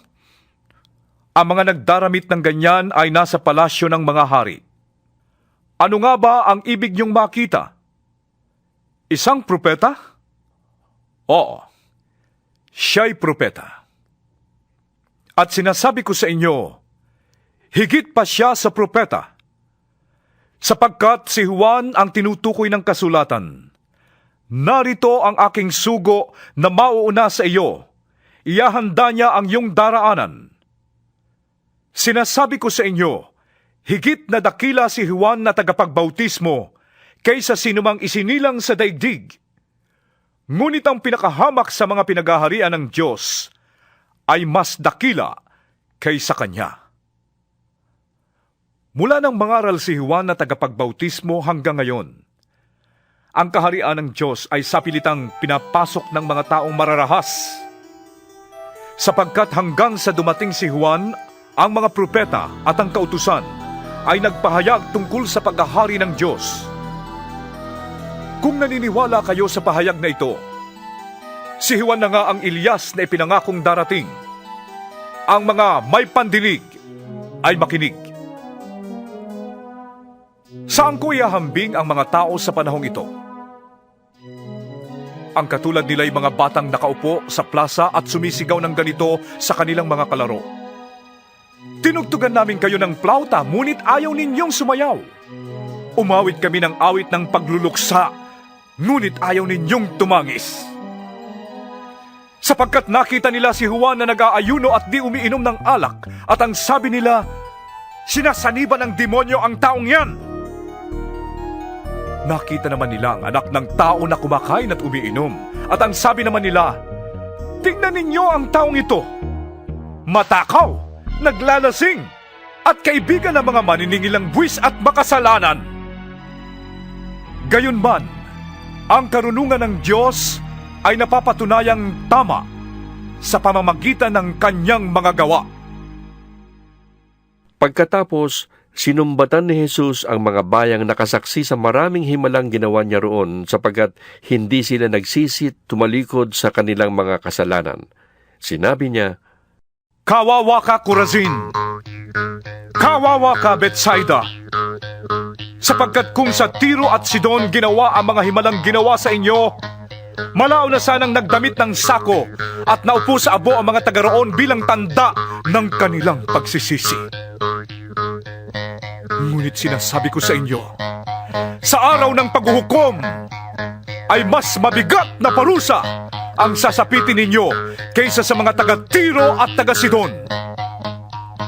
At ikaw, Capernaum, ibig mong tumaas hanggang langit? Babagsak ka sa Hades! Sapagkat kung sa Sodoma ginawa ang mga himalang ginawa rito sa inyo, sana'y nananatili pa ang bayang iyon magpahanggang ngayon. Ngunit sinasabi ko sa inyo, sa araw ng paghuhukom, ay mas mabigat na parusa ang daranasin ninyo kaysa sa mga taga-Sodoma. Nang panahong iyo'y sinabi ni Jesus, Ama, Panginoon ng langit at lupa, salamat sa iyo sapagkat inilihim mo ang mga bagay na ito sa marurunong at matatalino at inihayag mo naman sa mga may kalooban tulad ng sa bata. Oo, Ama, sapagkat ganoon ang nais mo. Ibinigay na sa akin ng aking ama ang lahat ng bagay. Walang nakakakilala sa anak kundi ang ama. At walang nakakakilala sa ama kundi ang anak. At sa kanila na pinili ng anak na pagpahayagan niya. Lumapit kayo sa akin, kayong lahat na nahihirapan at nabibigatan sa inyong pasanin. At kayo'y bibigyan ko ng kapahingahan. Pasanin ninyo ang aking pamatok at tanggapin ninyo ang aking mga itinuturo, sapagkat ako'y maamo at mababa ang loob. Matatagpuan ninyo sa akin ang kapahingahan, sapagkat madaling dalhin ang aking pamatok, at magaan ang pasaning ibinibigay ko sa inyo. 12 kabanata. Isang araw ng pamamahinga, naparaan sina Jesus sa triguhan. Nagugutom ang kanyang mga alagad noon, kaya't sila'y kumuha ng mga butil ng trigo at kumain yon. Nang makita ito ng mga Pariseo, sinabi nila sa kanya, Tignan mo ang ginagawa ng iyong mga alagad. Bawal yan kung araw ng pamamahinga. Sumagot si Jesus, Hindi ba ninyo nabasa ang ginawa ni David nang magutom siya at ang kanyang mga kasama? Pumasok siya sa bahay ng Diyos, kumain ng tinapay na handog, at pinakain din niya ang kanyang mga kasama. Labag sa kautusan ang ginawa nila, sapagkat ang mga pari lamang ang may karapatang kumain yon. Hindi ba niyo nababasa sa kautusan na tuwing araw ng pamamahinga, ang mga pari ay may ginagawa sa templo na bawal gawin sa araw na yon? Gayon may hindi sila nagkakasala. Sinasabi ko sa inyo, may isang naririto na higit na dakila kaysa templo. Kung nauunawaan lamang ninyo ang kahulugan ng mga salitang ito. Hindi ang inyong handog sa akin ang nais ko, kundi ang maging mahabagin kayo. Hindi sana ninyo hinatulan ang mga walang sala. Ang araw ng pamamahinga ay nasa ilalim ng kapangyarihan ng anak ng tao. Pagkaalis ni Jesus sa pook na yon, pumasok siya sa sinagoga. May isang lalaki roong paralisado ang isang kamay. Naroon din ang ilang taong naghahanap ng pagkakataong maparatangan si Jesus. Kaya tinanong nila si Jesus, Naaayon ba sa kautusan na magpagaling kung araw ng pamamahinga? Sumagot siya, Kung kayo'y may tupang nahulog sa balon sa araw ng pamamahinga, hindi ba niyo ito iaahon? Higit na mahalaga ang isang tao kaysa isang tupa. Kaya't naaayon sa kautusan ang gumawa ng mabuti sa araw ng pamamahinga. Pagkatapos, sinabi ni Jesus sa lalaki, Iunat mo ang iyong kamay. Iniunat nga ng lalaki ang kanyang kamay at ito'y gumaling gaya ng kabilang kamay. Umalis naman ang mga Pariseyong naroroon at nag-usap-usap kung paano nila maipapapatay si Jesus. Alam ito ni Jesus, kaya't umalis siya roon. Maraming sumunod sa kanya at pinagaling niya ang lahat ng may sakit. Ngunit mahigpit niyang ipinagbilin na huwag nilang ipamamalita kung sino siya. Nangyari ito upang matupad ang sinabi ni Propeta Isaias. Naririto ang lingkod kong itinangi at hinirang. Iniibig ko ng labis at lubos na kinalulugdan. Ang banal kong espiritu sa kanya'y ibibigay. At doon sa mga bansa, ang hatol ko'y kanyang isasaysay. Hindi nakikipagtalo, mahinahong kong mangusap. Kung siya ay magsalita, sa lansangay di malakas. Hindi sa puputol ng tambong nakahapay, na hindi rin papatayin umaandap na ilawan. Hanggang itong katarungay mapairal niyang ganap. Pag-asa ng mga hentil ay sa kanya ilalagak. Dinala noon kay Jesus ang isang lalaking bulag at pipi na sinasaniban ng demonyo. Pinagaling siya ni Jesus kaya't siya ay nakakita at nakapagsalita. Namangha ang lahat at sinabi nila, Ito na kaya ang anak ni David? Nang iyo'y marinig ng mga Pariseo, ay sinabi nila, Nakakapagpalayas siya ng mga demonyo sa kapangyarihan ni Beelzebul, ang prinsipe ng mga demonyo. Alam ni Jesus ang kanilang iniisip, kaya't sinabi niya, Ang bawat kahariang nahahati at naglalaban-laban ay babagsak. At alinmang bayan o sambahayang naglalaban-laban ay mawawasak. Kaya't kung si Satanas ang nagpapalayas kay Satanas, kinakalaban niya ang kanyang sarili. Paanong mananatili ang kanyang kaharian? Kung ako'y nagpapalayas ng mga demonyo sa kapangyarihan ng Beelzebul, kaninong kapangyarihan naman nagpapalayas ng demonyo ang inyong mga tagasunod? Ang mga tagasunod ninyo ang magpapatunay na maling-mali kayo. Ngunit kung ako'y nagpapalayas ng mga demonyo sa kapangyarihan ng Espiritu ng Diyos, nangangahulugang dumating na sa inyo ang paghahari ng Diyos. Hindi mapapasok ang bahay ng isang taong malakas kung hindi muna siya gagapusin. Kung nakagapos na siya, saka pa lamang malolooban ang bahay niya. Ang hindi panig sa akin ay laban sa akin, at ang hindi ko kasama sa pag-iipon ay nagkakalat. Kaya't sinasabi ko sa inyo, patatawarin ang anumang kasalanan at paglapastangan sa Diyos. Ngunit hindi patatawarin ang anumang paglapastangan sa Espiritu Santo. Ang sinumang magsalita laban sa anak ng tao ay mapapatawad. Ngunit ang sinumang magsalita laban sa Espiritu Santo ay hindi mapapatawad, maging sa buhay na ito o sa kabilang buhay. Sinasabi ninyong mabuti ang punong kahoy kung mabuti ang kanyang bunga, at masama ang punong kahoy kung masama ang kanyang bunga. Sapagkat sa bunga nakikilala ang puno. Kayong mga ulupong, paano kayong makapagsasabi ng mabubuting bagay gayong kayo'y masasama? Kung ano ang nag-uumapaw sa puso ay siyang sinasabi ng bibig. Mabuti ang sinasabi ng mabuting tao, sapagkat puno ng kabutihan ang kanyang puso.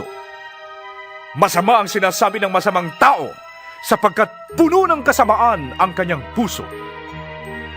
Tandaan ninyo, sa araw ng paghuhukom, pananagutan ng tao ang bawat walang kabuluhang salitang sinabi niya. Pawawalang sala ka o parurusahan batay sa iyong mga salita. Sinabi naman sa kanya ng ilang tagapagturo ng kautusan at Pariseo, Guro, maaari po bang magpakita kayo sa amin ng isang tanda mula sa langit? Sumagot si Jesus, Lahing masama at taksil sa Diyos. Naghahanap kayo ng tanda, ngunit walang himalang ipapakita sa inyo, maliban sa himalang nangyari kay Propeta Jonas. Kung paanong si Jonas ay 3 araw at 3 gabing nasa tiyan ng dambuhalang isda, ang anak ng tao ay 3 araw at 3 gabi ring sasailalim ng lupa.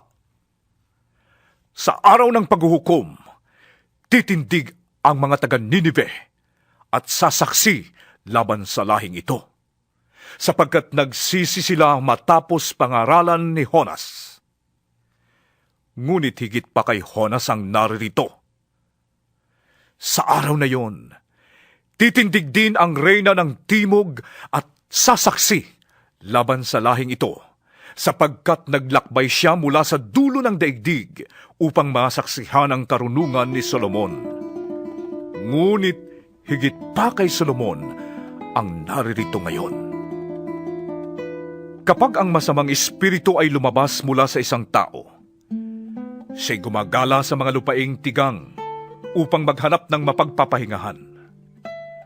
Kung wala itong matagpuan, ay sinasabi niya sa sarili, babalik ako sa tahanang aking pinanggalingan. Pagbabalik niya ay makikita niya itong walang laman, malinis at maayos.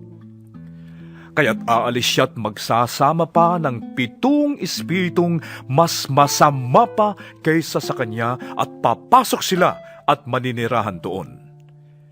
Dahil dito, ang kanyang magiging kalagayan ay mas masama pa kaysa dati. Ganyan ang mangyayari sa masamang lahing ito.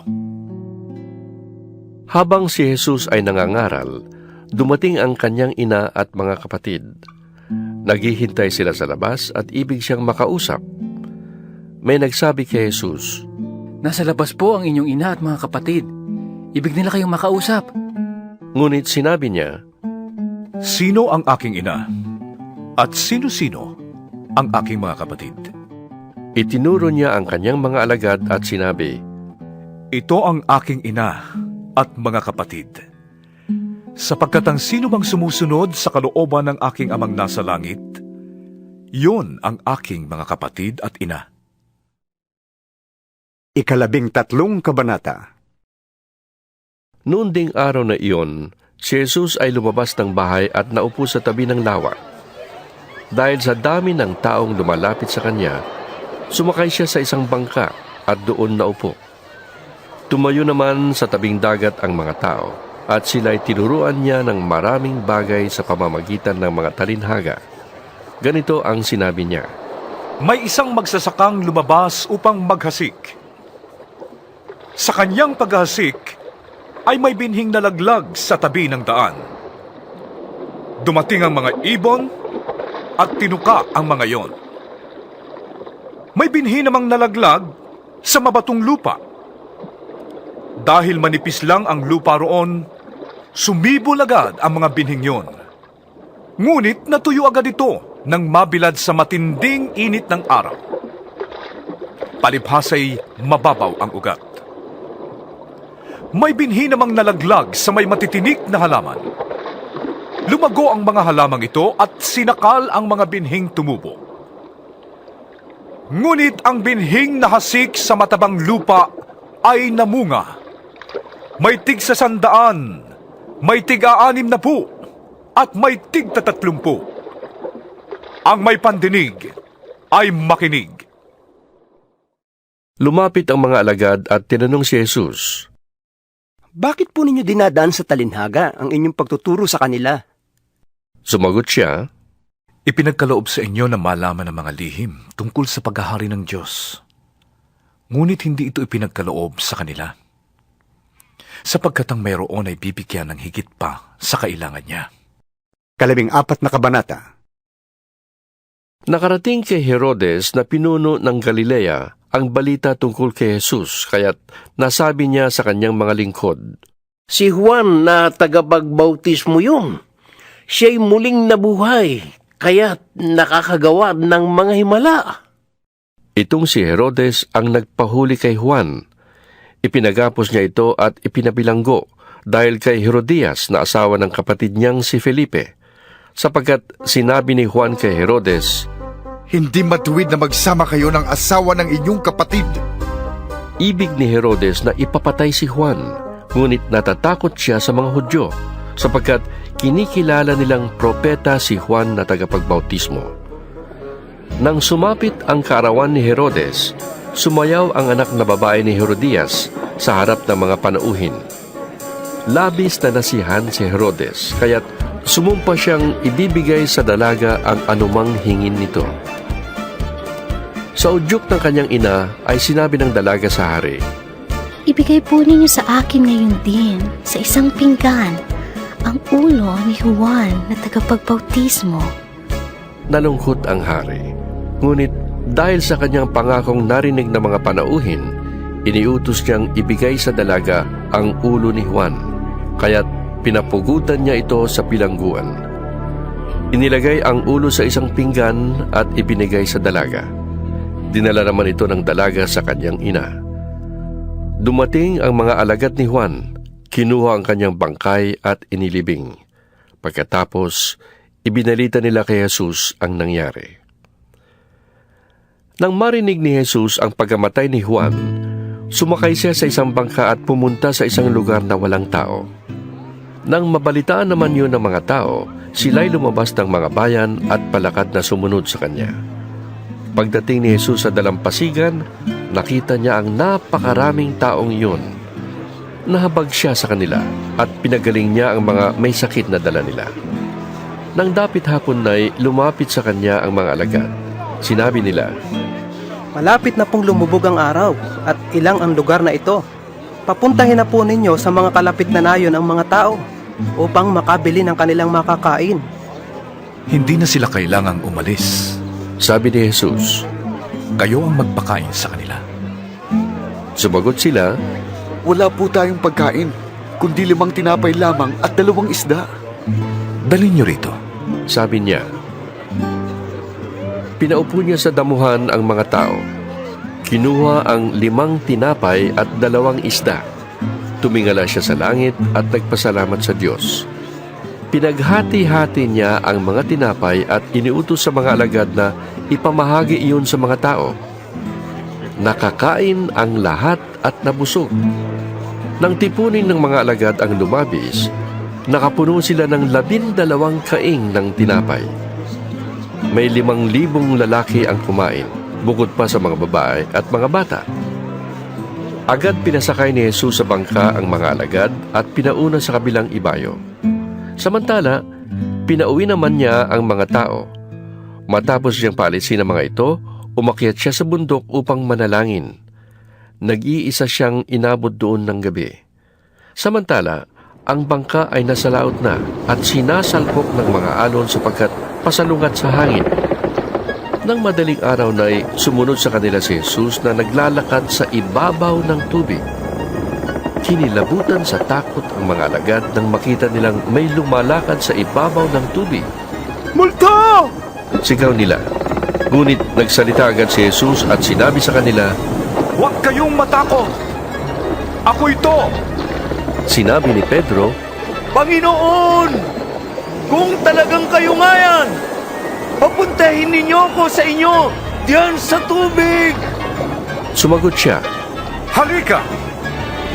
Mula sa bangka, lumakad si Pedro sa ibabaw ng tubig papunta kay Jesus. Ngunit nang mapansin niyang malakas ang hangin, siya'y natakot at nagsimulang lumubog. "Panginoon! Sagipin ninyo ako!" Sigaw niya. Agad siyang inabot ni Jesus.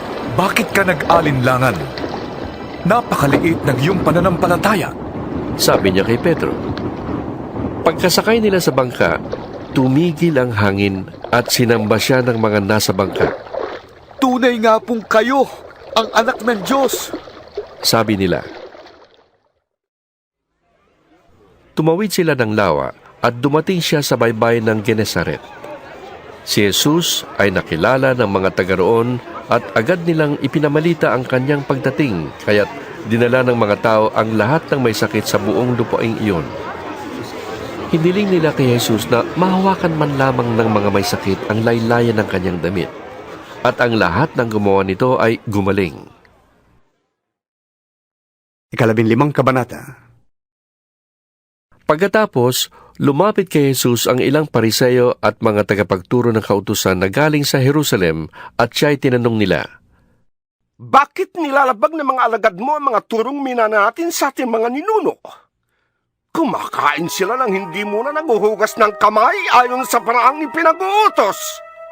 Sinagot sila ni Jesus, "Bakit naman ninyo nilalabag ang utos ng Diyos dahil sa inyong minanang mga turo? Sinabi ng Diyos, igalang mo ang iyong ama't ina, at ang lumait sa kanyang ama o ina ay dapat mamatay. Ngunit itinuturo ninyo na kapag sinabi ng isang tao sa kanyang ama o ina, ang anumang maitutulong ko sa inyo ay naihandog ko na sa Diyos. Hindi na niya kailangang tulungan ang kanyang ama. Pinawawalang kabuluhan ninyo ang salita ng Diyos, masunod lamang ninyo ang inyong minanang mga turo. Mga mapagkunwari, tama ang sinabi noon ni Isaias tungkol sa inyo, paggalang na handog sa akin ang bayan ko'y pakunwari lamang, sapagkat sa bibig at hindi sa puso ito bumubukal. Papurit pagsambang ginagawa nila'y walang kabuluhan. Ang turo ng tao'y sinasabi nilang aking kautusan. Pinalapit ni Jesus ang mga tao at sinabi sa kanila, Pakinggan ninyo at unawain ang aking sasabihin. Ang lumalabas sa bibig ng tao, hindi ang pumapasok, ang nagpaparumi sa kanya sa paningin ng Diyos. Pagkatapos, lumapit naman ang mga alagad at sinabi sa kanya, Hindi po ba ninyo alam na nasaktan ang mga Pariseo sa sinabi ninyo?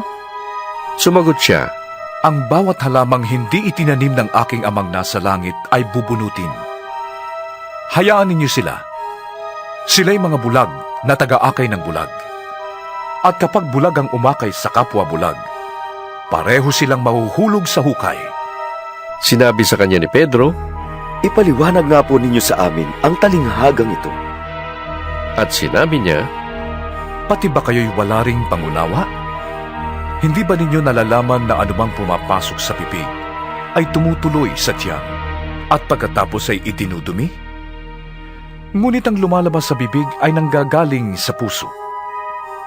Iyan ang nagpaparumi sa tao sa paningin ng Diyos. Sapagkat sa puso nang gagaling ang masasamang kaisipan, pagpatay, pangangalunya, pakikiapid, pagnanakaw, pagiging saksi para sa kasinungalingan, at paninirang puri. Yan ang nagpaparumi sa tao sa paningin ng Diyos. Hindi nagiging marumi ang isang tao kung siya man ay kumain ng hindi muna naguhugas ng kamay sa paraang naayon sa minanang turo. Umalis doon si Jesus at nagpunta sa lupaing malapit sa Tiro at Sidon. Lumapit sa kanya ang isang Kananea na naninirahan doon at sumigaw, Panginoon, anak ni David, mahabag po kayo sa akin. Ang anak kong babae ay sinasaniba ng demonyo at labis na pinapahirapan. Ngunit hindi siya pinansin ni Jesus. Lumapit ang kanyang mga alagad at sinabi kay Jesus, Paalisin na nga po ninyo siya. Napakaingay niya at sunod ng sunod sa atin. Sumagot si Jesus, Sa mga naliligaw na tupa ng sambahayan ng Israel lamang ako sinugo. Ngunit lumapit sa kanya ang babae, lumuhod at nagmakaawa. Tulungan po ninyo ako, Panginoon. Sumagot si Jesus, Hindi dapat kunin ang pagkain ng mga bata upang ihagis sa mga aso. Tunay nga po, Panginoon. Tugon ng babae, Ngunit ang mga aso man po ay kumakain ng mumong nalalaglag sa hapag ng kanilang Panginoon. At sinabi sa kanya ni Jesus, Napakalaki ng iyong pananampalataya. Mangyayari ang hinihiling mo. At noon di gumaling ang kanyang anak. Pag-alis doon, nagbalik si Jesus sa tabi ng lawa ng Galilea. Umakyat siya sa bundok at naupo. Nagdatingan naman ang napakaraming taong may dalang mga pilay, bulag, lumpo, pipi at marami pang iba. Inilagay nila ang mga may sakit sa paanan ni Jesus at sila'y pinagaling niya. Namangha ang mga tao nang makita nilang nakakapagsalita na ang mga pipi. Gumaling ang mga lumpo, nakakalakad na ang mga pilay, at nakakakita na ang mga bulag. At nagpuri sila sa Diyos ng Israel. Tinawag ni Jesus ang kanyang mga alagad at sinabi sa kanila, Nahahabag ako sa mga taong ito. 3 araw na ngayong kasama natin sila at wala na silang pagkain. Ayokong paalisin sila ng gutom. Baka sila mahilo sa daan.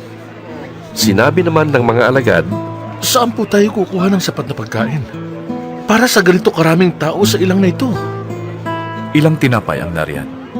Tanong ni Jesus sa kanila. 7 po. Sagot nila, At mayroon pang ilang maliliit na isda. Pinaupo ni Jesus sa lupa ang mga tao. Kinuha niya ang 7 tinapay at ang mga isda at nagpasalamat siya sa Diyos. Pagkatapos, pinaghati-hati niya ang mga iyon at ibinigay sa mga alagad upang ipamahagi sa mga tao. Nakakain ang lahat at nabusog. At nang tipunin ng mga alagad ang tinapay na lumabis, nakapuno sila ng 7 kaing. May 4,000 lalaki ang kumain bukod pa sa mga babae at mga bata. Pinauwi ni Jesus ang mga tao, saka siya sumakay sa bangka at nagtungo sa lupain ng Magadan. 16 na kabanata. Lumapit kay Jesus ang ilang Pariseo at Saduseo. Naghahanap sila ng may paparatang sa kanya, kaya't hiniling nilang magpakita siya ng isang tanda mula sa langit. Ngunit sumagot si Jesus, Kapag dapit hapon ay sinasabi ninyo, magiging maganda ang panahon bukas dahil maaliwalas ang langit. At kung sa umaga na may sinasabi ninyo, uulan ngayon dahil madilim ang langit. Nakakabasa kayo ng palatandaan sa langit, ngunit hindi ninyo mabasa ang mga palatandaan ng kasalukuyang panahon? Lahing masama at di tapat sa Diyos. Naghahanap kayo ng tanda, ngunit walang ipapakita sa inyo maliban sa himalang nangyari kay Jonas. at iniwan sila ni Jesus. Nang tumawid sa ibayo ang mga alagad, nakalimutan nilang magdala ng tinapay. Sinabi ni Jesus sa kanila, Mag-ingat kayo sa libadura ng mga Pariseo at mga Saduceo. Nag-usap-usap ang mga alagad. Kasi wala tayong dalang tinapay, kaya sinabi niya yon. Alam ni Jesus ang pinag-uusapan nila kaya't sila'y tinanong, Bakit ninyo pinag-uusapan kayo'y walang dalang tinapay? Napakaliit ng inyong pananampalataya. Wala pa ba kayong pagkaunawa hanggang ngayon? Nakalimutan na ba ninyo kung paanong pinaghati-hati ang 5 tinapay para sa 5,000 tao? Ilang taing na tinapay ang lumabis? Gayon din ang 7 tinapay para sa 4,000. Ilang kaing na tinapay ang lumabis? Hindi tungkol sa tinapay ang sinasabi ko nang sabihin ko sa inyong mag-ingat kayo sa libadura ng mga Pariseo at mga Saduceo. Hindi ba niyo maunawaan ito? At naging maliwanag sa kanila na sila'y pinag-iingat niya sa mga turo ng mga Pariseo at mga Saduceo at hindi sa pampaalsang ginagamit sa tinapay. Nang dumating si Jesus sa bayan ng Cesarea ng Filipos, tinanong niya ang kanyang mga alagad, Ano ang sinasabi ng madla kung sino ang anak ng tao? At sumagot sila, Ang sabi po ng ilan si Juan na tagapagbautismo kayo. Sabi naman ng iba, si Elias kayo. At may nagsabi pang si Jeremias kayo o isa sa mga propeta. Kayo naman, ano ang masasabi ninyo? Sino ako? Tanong ni Jesus sa kanila. Sumagot si Simon Pedro, Kayo po ang Mesyas na anak ng Diyos na buhay. Sinabi sa kanya ni Jesus, Mapalad ka, Simong anak ni Jonas, sapagkat ang katotohanan ito'y hindi inihayag sa iyo ng sinumang tao, kundi ng aking amang nasa langit. At sinasabi ko sa iyo, ikaw ay Pedro, at sa ibabaw ng batong ito ay itatayo ko ang aking iglesia, at ang kapangyarihan ng kamatayan ay hindi magtatagumpay laban sa kanya. Ibibigay ko sa iyo ang mga susi ng kaharian ng langit. Ang ipagbawal mo sa lupa ay pagbabawal din sa langit. At ang pahintulutan mo sa lupa ay pahintulutan din sa langit.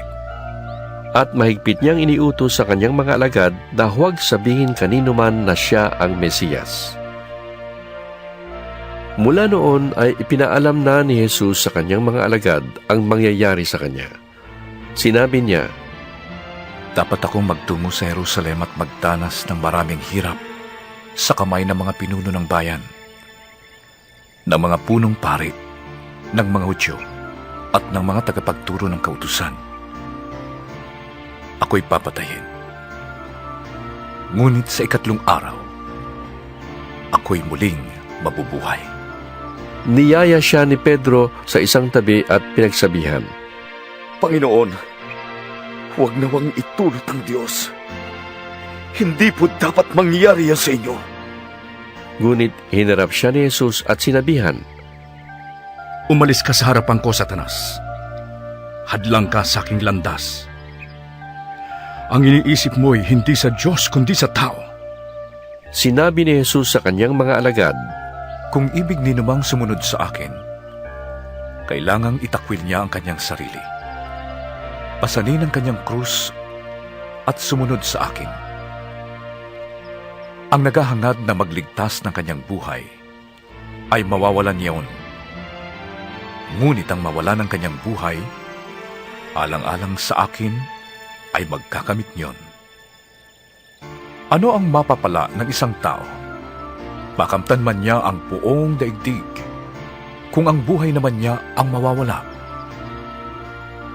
Ano ang maibabayad ng tao para mabalik sa kanyang buhay? Sapagkat darating ang anak ng tao na kasama ang kanyang mga anghel at taglayang dakilang kapangyarihan ng kanyang ama. Sa panahong yo'y gagantimpalaan niya ang bawat tao ayon sa ginawa nito. Sinasabi ko sa inyo, may ilan sa inyong naririto na hindi mamamatay hanggang sa makita nila ang anak ng taong dumarating bilang hari. 17 kabanata. Pagkaraan ng 6 na araw, isinamin ni Jesus si Pedro at ang magkapatid na Santiago at Juan at sila'y umakyat sa isang mataas na bundok. Habang sila'y naroroon, nakita nilang nagbagong anyo si Jesus. Nagliwanag na parang araw ang kanyang mukha at pumuting parang busilak ang kanyang damit. Nakita na lamang ng 3 alagad sina Moises at Elias na nakikipag-usap kay Jesus. Kaya't sinabi ni Pedro kay Jesus, Panginoon, mabutit naririto tayo. Kung ibig ninyo, gagawa ako ng 3 kubol. Isa para sa inyo, isa para kay Moises, at isa para kay Elias. Habang nagsasalita siya'y nilililiman sila ng nagliliwanag na ulap.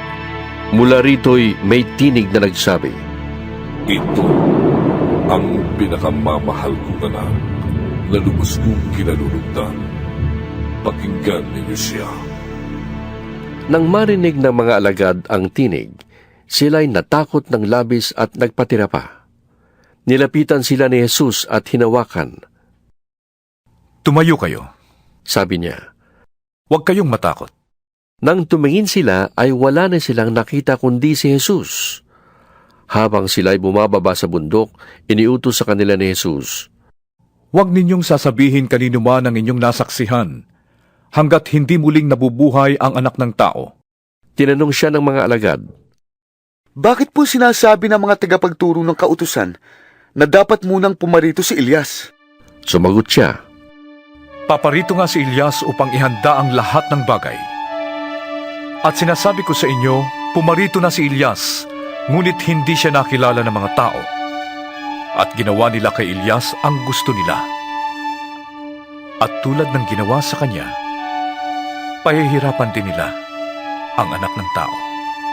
Naunawaan ng mga alagad na si Juan na tagapagbautismo ang tinutukoy niya. Pagbabalik nila'y may dinatnan silang maraming tao. Lumapit kay Jesus ang isang lalaki, lumuhod sa harap niya at ang sabi, Ginoo, mahabag po kayo sa anak ko. Siya po'y may epilepsya at lubang nahihirapan kung sinusumpok. Madalas po siyang mabuwal sa apoy o kaya mahulog sa tubig. Dinala ko po siya sa inyong mga alagad, ngunit siya hindi nila mapagaling. Sumagot si Jesus, Mga taong napakasama at walang pananampalataya.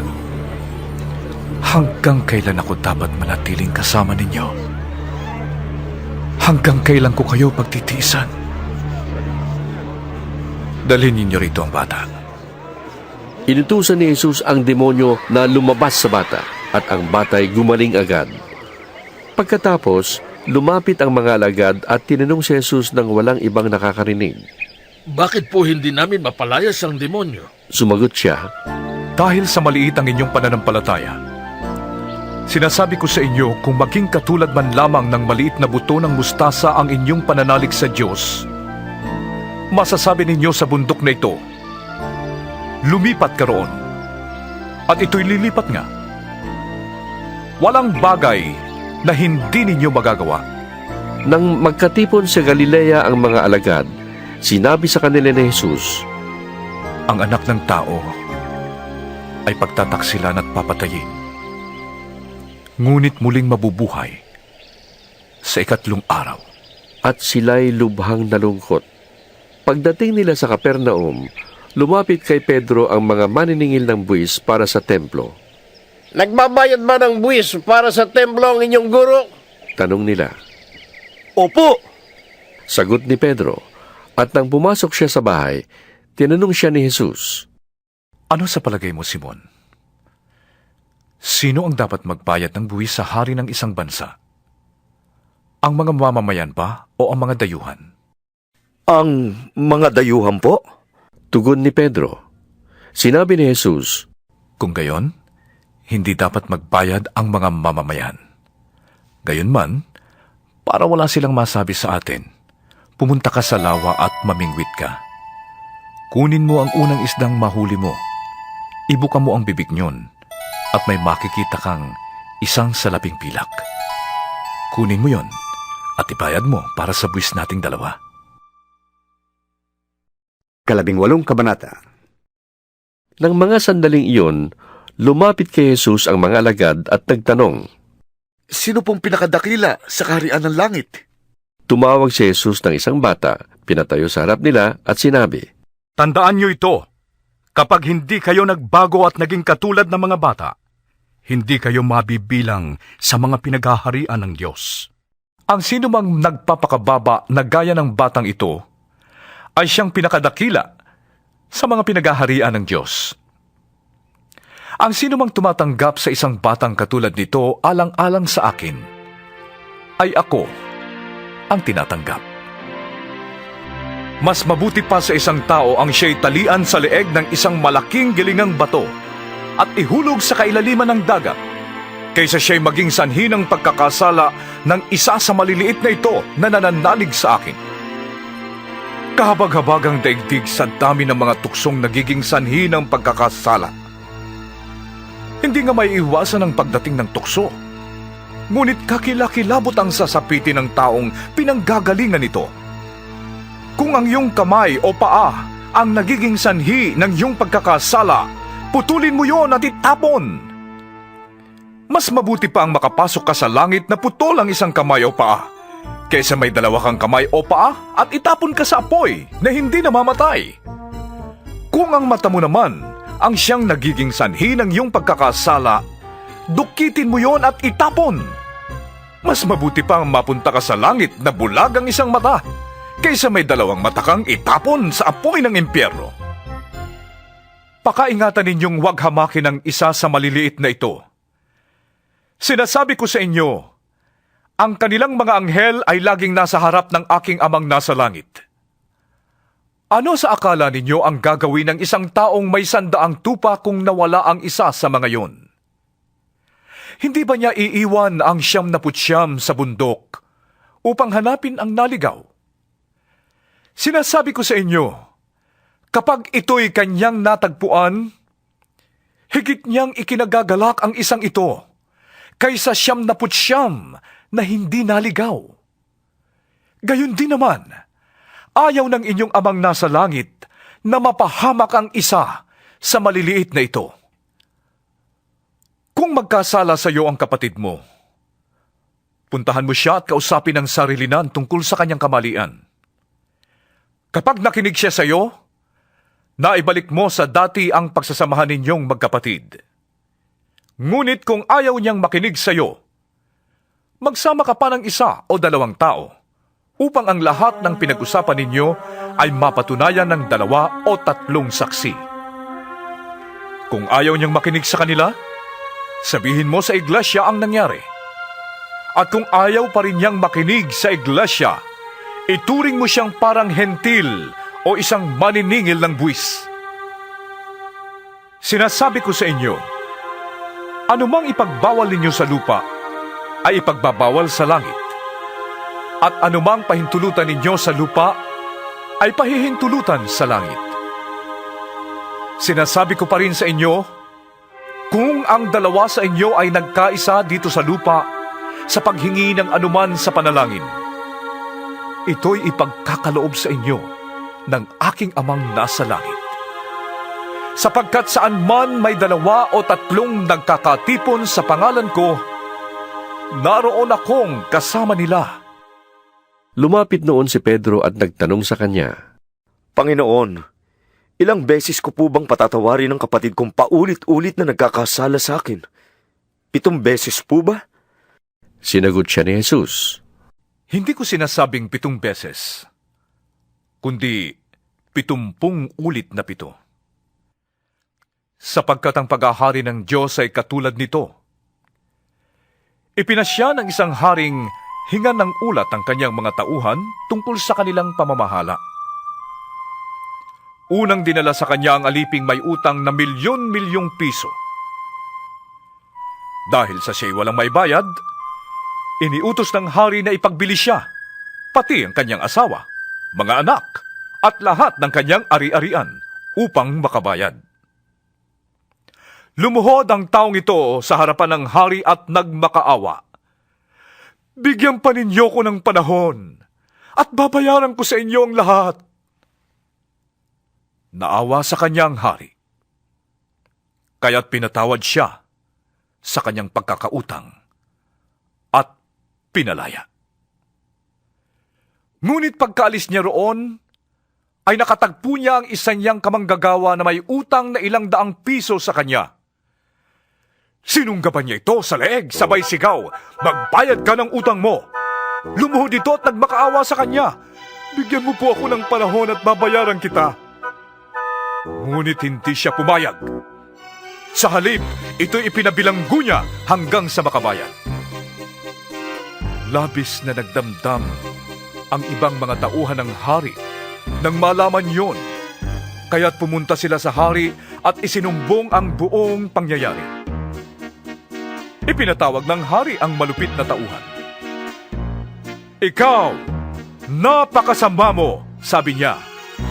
"Pinatawad kita sa utang mo sapagkat nagmakaawa ka sa akin. Nahabag ako sa iyo. Hindi ba't dapat ka rin sanang nahabag sa kapwa mo?" At sa galit ng hari, siya'y ipinabilanggo hanggang sa mabayaran ang lahat ng kanyang utang. "Gayon din ang gagawin sa inyo ng aking amang nasa langit, kung hindi ninyo patatawarin ng buong puso ang inyong mga kapatid." 19 na kabanata. Pagkatapos niyang ipangaral ang mga bagay na ito, umalis si Jesus sa Galilea at nagtungo sa lupain ng Judea, sa kabila ng ilog Jordan. Sinundan siya ng napakaraming tao at dooy pinagaling niya ang mga may sakit. May ilang pariseyong lumapit sa kanya at nagtangkang humanap ng may paparatang sa pamamagitan ng tanong na ito. Naayon ba sa kautusan na hiwalayan ng lalaki ang kanyang asawa sa kahit anong dahilan? Sumagot si Jesus, "Hindi pa ba niyo nababasa sa kasulatan na sa pasimulay nilalang ng Diyos ang tao na lalaki at babae? At siya rin ang may sabing, dahil dito'y iiwan ng lalaki ang kanyang ama't ina, at magsasama sila ng kanyang asawa at sila'y magiging isa. Kaya't hindi na sila dalawa, kundi iisa. Ang pinagsama ng Diyos ay huwag paghiwalayin ng tao." Tinanong siya ng mga pariseyo, Kung gayon, bakit inyutos ni Moises na bigyan ng lalaki ang kanyang asawa ng kasulatan ng diborsyo bago niya hiwalayan ito? Sumagot si Jesus, "Ipinahintulot ni Moises na hiwalayan ninyo ang inyong asawa dahil sa katigasan ng inyong ulo. Subalit hindi ganoon sa pasimula. Ito ang sinasabi ko sa inyo, sino mang lalaking humiwalay sa kanyang asawa at mag-asawa sa iba, ay nagkakasala ng pangangalunya, maliban kung ang asawa niya'y nakiapid sa iba." Sinabi naman ng mga alagad, "Kung ganyan po ang kalagayan ng lalaki sa kanyang asawa, mabuti pang wag na siyang mag-asawa." Sumagot si Jesus, Hindi lahat ay kayang tumanggap ng aral na ito, kundi sila lamang na pinagkalooban ng Diyos. Sapagkat may iba't ibang dahilan kung bakit may mga lalaking hindi makapag-asawa. Ang ilan, dahil sa kanilang katutubong kalagayan. Ang iba'y nagkaganoon dahil sa kagagawan ng ibang tao. Mayroon namang hindi nag-aasawa alang-alang sa ikauunlad ng paghahari ng Diyos. Ang makakatanggap ng mga salitang ito ay siyang gumawa nito. May nagdala ng mga bata kay Jesus upang ipatong niya sa mga ito ang kanyang kamay at sila'y ipanalangin. Pinagalitan sila ng mga alagad, ngunit sinabi ni Jesus, Hayaan ninyong lumapit sa akin ang mga bata. Huwag niyo silang hadlangan, sapagkat sa mga katulad nila, naghahari ang Diyos. Ipinatong niya sa mga bata ang kanyang kamay at pagkatapos ay umalis na siya. May isa namang lalaking lumapit kay Jesus at nagtanong, Guro, ano pong kabutihan ang dapat kong gawin upang makamtan ko ang buhay na walang hanggan? Sumagot si Jesus, Bakit mo ako tinatanong kung anong mabuti? Ang Diyos lang ang mabuti. Kung ibig mong magkamit ng buhay na walang hanggan, sundin mo ang mga utos. Alin sa mga yon? Tanong niya. Sumagot si Jesus, Huwag kang papatay. Huwag kang mangangalunya. Huwag kang magnanakaw. Huwag kang magiging saksi para sa kasinungalingan. Igalang mo ang iyong ama at ina, at ibigin mo ang iyong kapwa, gaya ng pag-ibig mo sa iyong sarili. Sinabi ng binata, Tinutupad ko na po ang lahat ng yan. Ano pa po ang dapat kong gawin? Sumagot si Jesus, Kung ibig mong maging ganap, ipagbili mo ang lahat ng iyong ari-arian at ipamahagi sa mga tukha ang pinagbilhan at magkakaroon ka ng kayamanan sa langit. Pagkatapos, bumalik ka at sumunod ka sa akin. Pagkarinig nito, malungkot na umalis ang binata sapagkat siya ay napakayaman. Sinabi ni Jesus sa kanyang mga alagad, Sinasabi ko sa inyo, napakahirap sa mayayaman ang mapabilang sa mga pinaghaharian ng Diyos. At sinasabi ko pa rin, mas madali pang makadaan sa butas ng karayom ang isang kamelyo kaysa mapabilang sa mga pinaghaharian ng Diyos ang isang mayaman. Nagtaka ang mga alagad nang marinig ito kaya't naitanong nila, Kung gayon, sino po ang maliligtas? Tiningnan sila ni Jesus at sinabi, Hindi ito magagawa ng tao. Ngunit, magagawa ng Diyos ang lahat ng bagay. Nagsalita naman si Pedro, Tignan po ninyo, iniwan namin ang lahat at kami sumunod sa inyo. Ano po naman ang para sa amin? Sinabi sa kanila ni Jesus, Tandaan ninyo ito. Kapag naghahari na ang anak ng tao sa kanyang maringal na trono sa bagong daigdig, kayong sumunod sa akin ay uupo din sa 12 trono upang mamuno sa 12 lipi ng Israel. Kapag iniwan ni Noah ang kanyang tahanan, mga kapatid na lalaki at babae, ama, ina, mga anak, o mga lupain alang-alang sa akin, ay tatanggap siya ng 100 ibayo at pagkakalooban ng buhay na walang hanggan. Ngunit maraming nauuna na magiging huli at maraming nahuhuli na mauuna. 22 kabanata. Ang paghahari ng Diyos ay maitutulad sa isang may-ari ng ubasan na lumabas ng maagang maaga upang humanap ng manggagawa. Nang magkasundo na sila sa upa na 1 denaryo sa maghapon, ang mga manggagawa ay pinapunta niya sa kanyang ubasan. Lumabas siyang muli ng mag-aalas 9 ng umaga at nakakita siya ng iba pang tatayo-tayo lamang sa palengke. Sinabi niya sa kanila, Pumunta din kayo at magtrabaho sa aking ubasan at bibigyan ko kayo ng karampatang upa. At pumunta nga sila.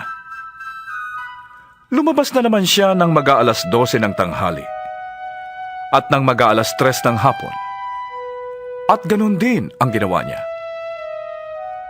Nang mag-aalas 5 ng hapon, siya'y lumabas uli at nakakita pa ng mga ibang wala ring ginagawa. Sinabi niya sa kanila, Bakit tatayo-tayo lang kayo dito sa buong maghapon? Kasi po'y walang magbigay sa amin ng trabaho. Sagot nila. At sinabi niya, Kung gayon, pumunta kayo at magtrabaho sa aking ubasan. Nang gumagabi na, sinabi ng may-ari ng ubasan sa kanyang katiwala, Tawagin mo na ang mga manggagawa at bayaran mo sila magmula sa huli hanggang sa unang nagtrabaho. Ang mga nagsimula ng mag-aalas 5 ng hapon ay tumanggap ng tig-1 denaryo. Nang lumapit ang mga nauna, inakala nilang tatanggap sila ng higit doon. Ngunit ang bawat isa'y binayaran din ng tig-1 denaryo. Nang magkagayoy nagreklamo sila sa may-ari ng ubasan. Sinabi nila, 1 oras lamang gumawa ang mga huling dumating, samantalang maghapon kaming nagtrabaho at nagtiis sa nakakapasong init ng araw. Bakit naman pinagpare-pareho ninyo ang aming upa? Sumagot ang may-ari ng ubasan sa isa sa kanila. Kaibigan, hindi kita dinadaya. Hindi ba't nagkasundo tayo sa 1 denaryo? Kunin mo ang para sa'yo at umalis ka na. Ano sa'yo kung ibig kong bayaran ang nahuli ng tulad ng bayad ko sa'yo? Wala ba akong karapatang gawin sa ari-ariang ko ang aking maibigan? Kayo ba'y naiinggit dahil sa ako'y nagmagandang loob sa iba? At sinabi ni Jesus, Ang nahuhuli ay mauuna, at ang nauuna ay mahuhuli. Nang nasa daan na sila papuntang Jerusalem, ibinukod ni Jesus ang 12 alagad at sinabi sa kanila, Pupunta tayo sa Jerusalem. Dooy ipagkakanulo ang anak ng tao sa mga punong pari ng mga Hudyo at sa mga tagapagturo ng kautusan. Siya'y hahatulan ng kamatayan at ibibigay sa mga hentil. Siya'y tutuyain, hagupitin, at ipapako sa krus. Ngunit muli siyang bubuhayin ng Diyos sa 3 araw. Lumapit kay Jesus ang asawa ni Zebedeo kasama ang 2 niyang anak na lalaki. Lumuhod siya sa harapan ni Jesus upang sabihin ang kanyang kahilingan. Ano ang gusto mo? Tanong ni Jesus. Sumugot siya, Sana po'y paupuin ninyo sa inyong tabi ang 2 kong anak na ito. Isa sa kanan at isa sa kaliwa kapag naghahari na kayo. Hindi ninyo nalalaman ang inyong hinihingi. Sabi ni Jesus sa kanila, Matitiis ba ninyo ang hirap na titiisin ko? Opo. Tugon nila. At sinabi ni Jesus, Daranasin nga ninyo ang hirap na titiisin ko. Ngunit wala sa akin ang pagpapasya kung sino ang mauupo sa aking kanan at sa aking kaliwa. Ang mga upuang iyo'y para sa mga pinaglaanan ng aking ama. Nang marinig ito ng 10 alagad, nagalit sila sa magkapatid. Dahil dito, pinalapit sila ni Jesus at sinabi sa kanila, Alam ninyo na ang mga pinuno ng mga hentil ang naghahari sa kanila at ang mga dinadakila ang siyang nasusunod. Ngunit hindi ganyan ang dapat umiral sa inyo. Sa halip, ang sinuman sa inyo na ibig maging dakila ay dapat maging lingkod ng iba. At sinuman sa inyo na ibig maging pinuno ay dapat maging alipin ninyo.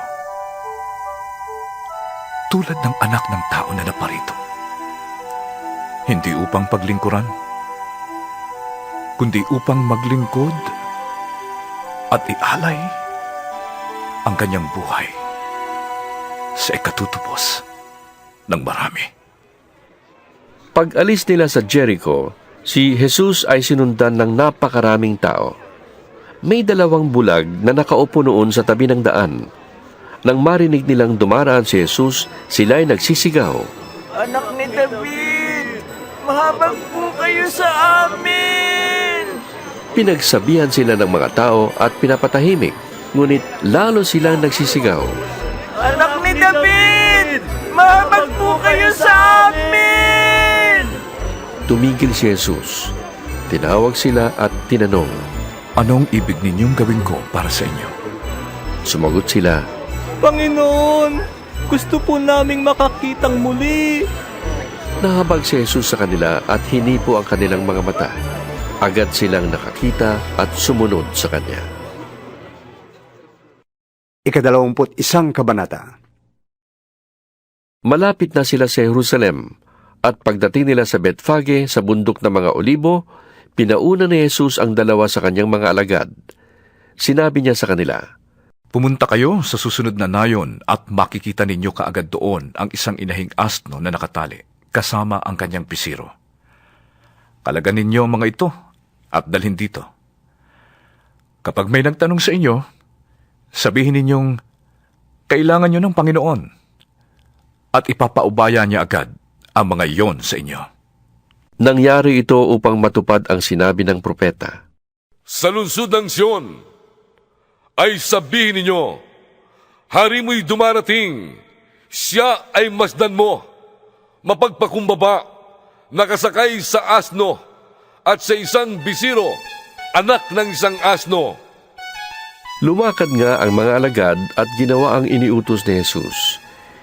Dinala nila kay Jesus ang inahing asno at ang bisiro at isinapin sa likod ng mga ito ang kanilang balabal. Pagkatapos, sumakay dito si Jesus. Maraming naglatag ng kanilang balabal sa daan. Mayroon namang pumuto ng mga sanga ng kahoy at ito'y inilatag sa daan. Nagsisigawan ang mga taong nauuna at sumusunod sa kanya. Sigaw nila, Purihin ang anak ni David! Pinagpala ang dumarating sa ngalan ng Panginoon! Purihin ang Diyos! Pagpasok ni Jesus sa Jerusalem, nagulo ang buong lungsod. Sino kaya ito? Tanong nila. Si Jesus, ang propetang taga Nazaret sa Galilea. Sagot ng karamihan. Pumasok si Jesus sa templo at ipinagtabuyan niyang palabas ang mga nagbibili at namimili roon. Ipinagkataob din niya ang mga mesa ng mga namamalit ng salapi at ang mga upuan ng mga nagtitinda ng kalapati. Sinabi niya, Sinasabi sa kasulatan, ang aking bahay ay tatawaging bahay dalanginan. Ngunit ginawa niyo itong yungib ng mga magnanakaw. Habang si Jesus ay nasa templo, lumapit sa kanya ang mga bulag at mga pilay at sila'y kanyang pinagaling. Nagalit ang mga punong pari ng mga Hudyo at ang mga tagapagturo ng kautusan nang makita nila ang mga himalang ginawa niya at marinig ang mga batang sumisigaw sa loob ng templo ng Purihin ang anak ni David! Purihin ang anak ni David! Sinabi nila kay Jesus, Di mo ba narinig ang sinasabi nila? Naririnig ko. Tugon ni Jesus, Bakit? Hindi pa ba niyo nababasa ang ganitong pangungusap sa kasulatan? Pinalabas mo sa bibig ng mga sanggol at ng mga pasusuhing ang wagas na papuri? Iniwan sila ni Jesus at lumabas siya ng lungsod papuntang Betanya. Doon siya nagpalipas ng gabi. Kinaumagahan, nang si Jesus ay pabalik sa lungsod, siya ay nakaramdam ng gutom. Nakita niya ang isang puno ng igos sa tabi ng daan at nilapitan yon. Wala siyang nakitang bunga kundi mga dahon lamang. Kaya't sinabi niya dito, Hindi ka na mamumunga kailanman. Agad na natuyo ang puno. Nakita ng mga alagad ang nangyari at sila'y namangha. Paanong natuyo agad ang puno ng igos? Tanong nila. Sumagot si Jesus, Tandaan ninyo, kung kayo'y mananalig sa Diyos at hindi mag-aalinlangan, magagawa rin ninyo ang ginawa ko sa puno ng igos na ito. Hindi lamang yan. Kung sasabihin ninyo sa bundok na ito, umalis ka riyan, tumalon ka sa dagat, mangyayari ang inyong sinabi. Anumang hingin ninyo sa panalangin ay tatanggapin ninyo kung nananalig kayo.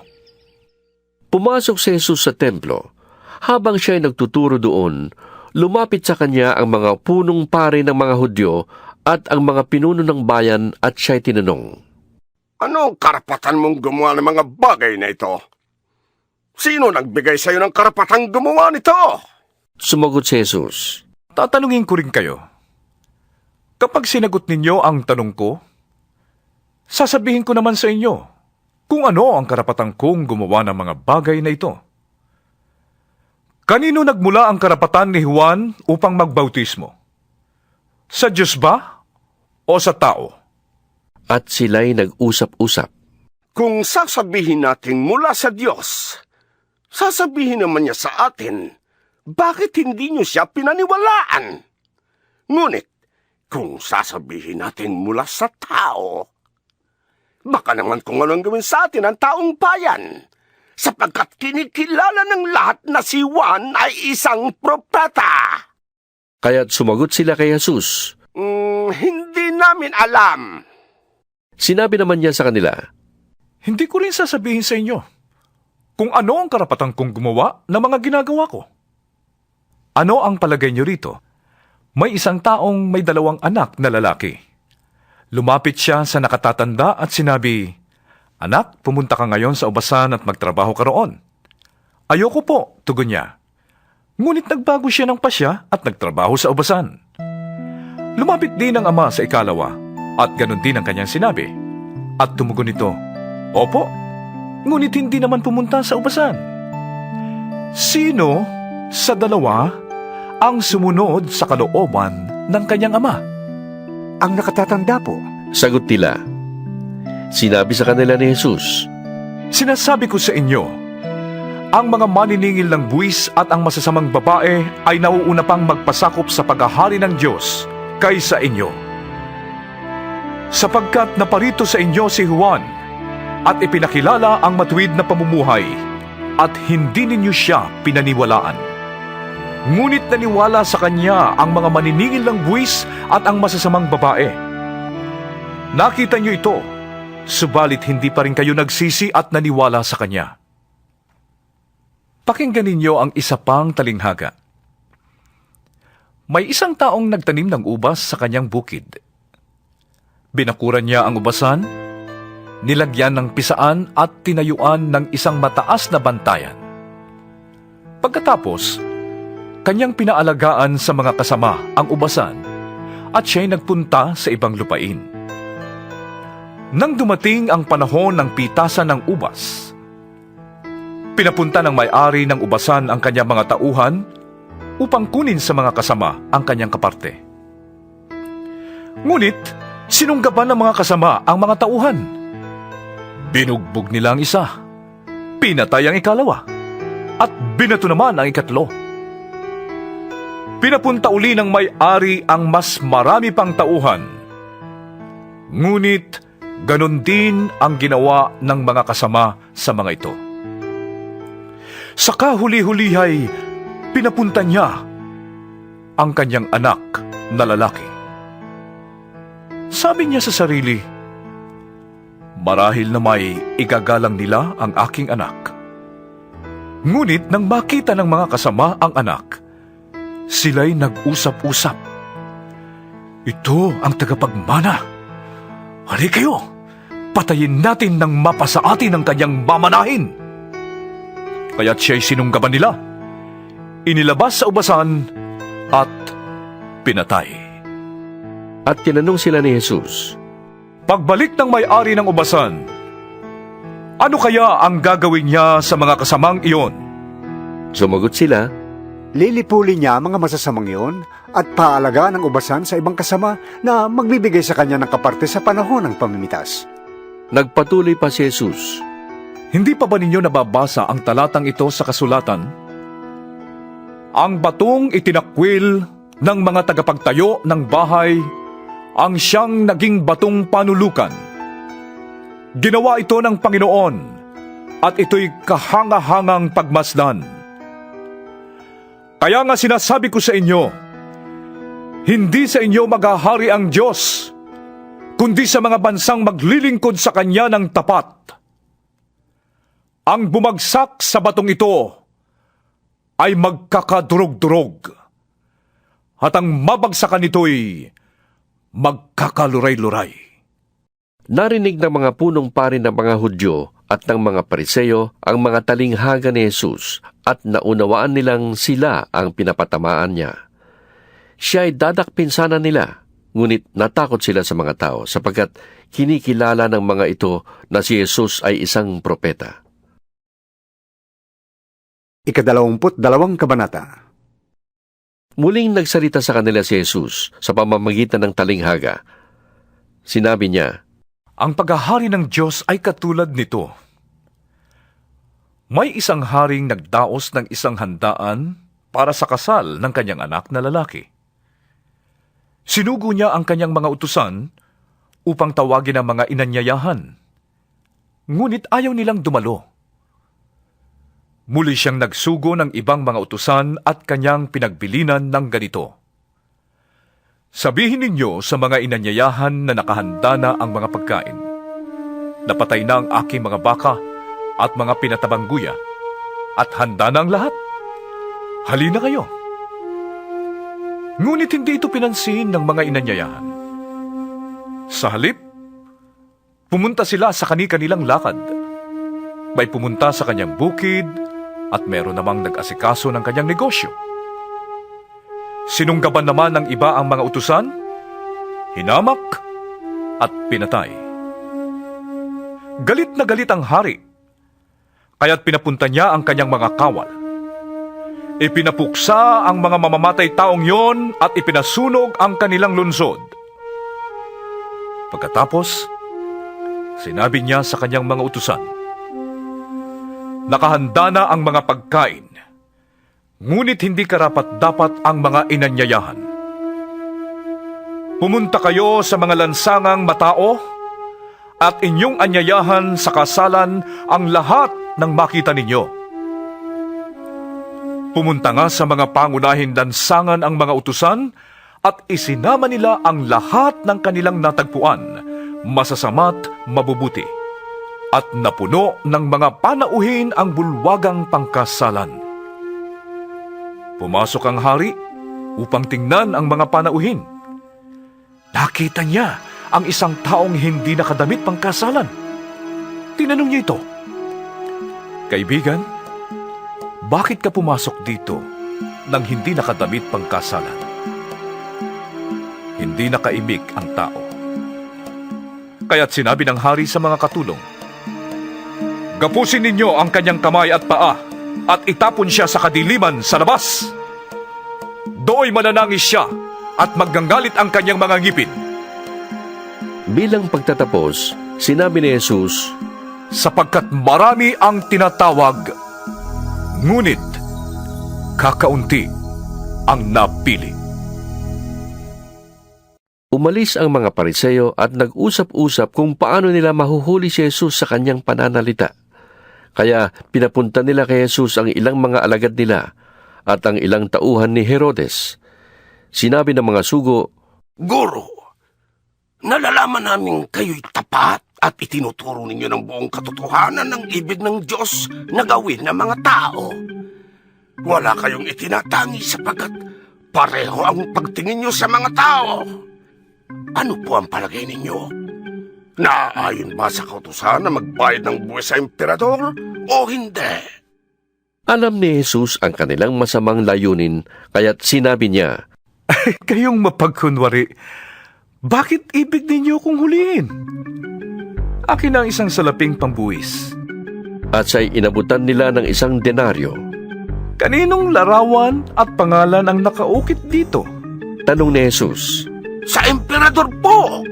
Tugon nila, kaya't sinabi niya sa kanila, kung gayon, ibigay ninyo sa emperador ang para sa kanya, at sa Diyos ang para sa Diyos. Namangha sila nang marinig ito, at sila'y umalis.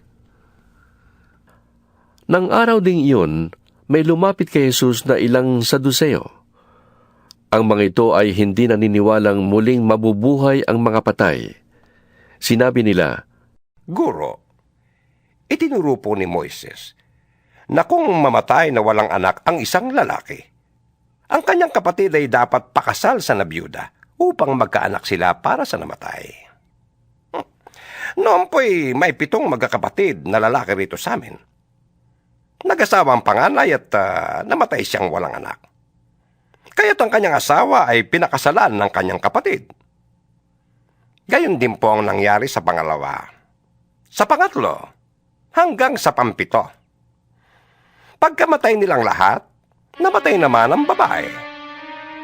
Ngayon, sino po sa 7 ang magiging asawa niya sa muling pagkabuhay? Yamang siya ay napangasawa nilang lahat.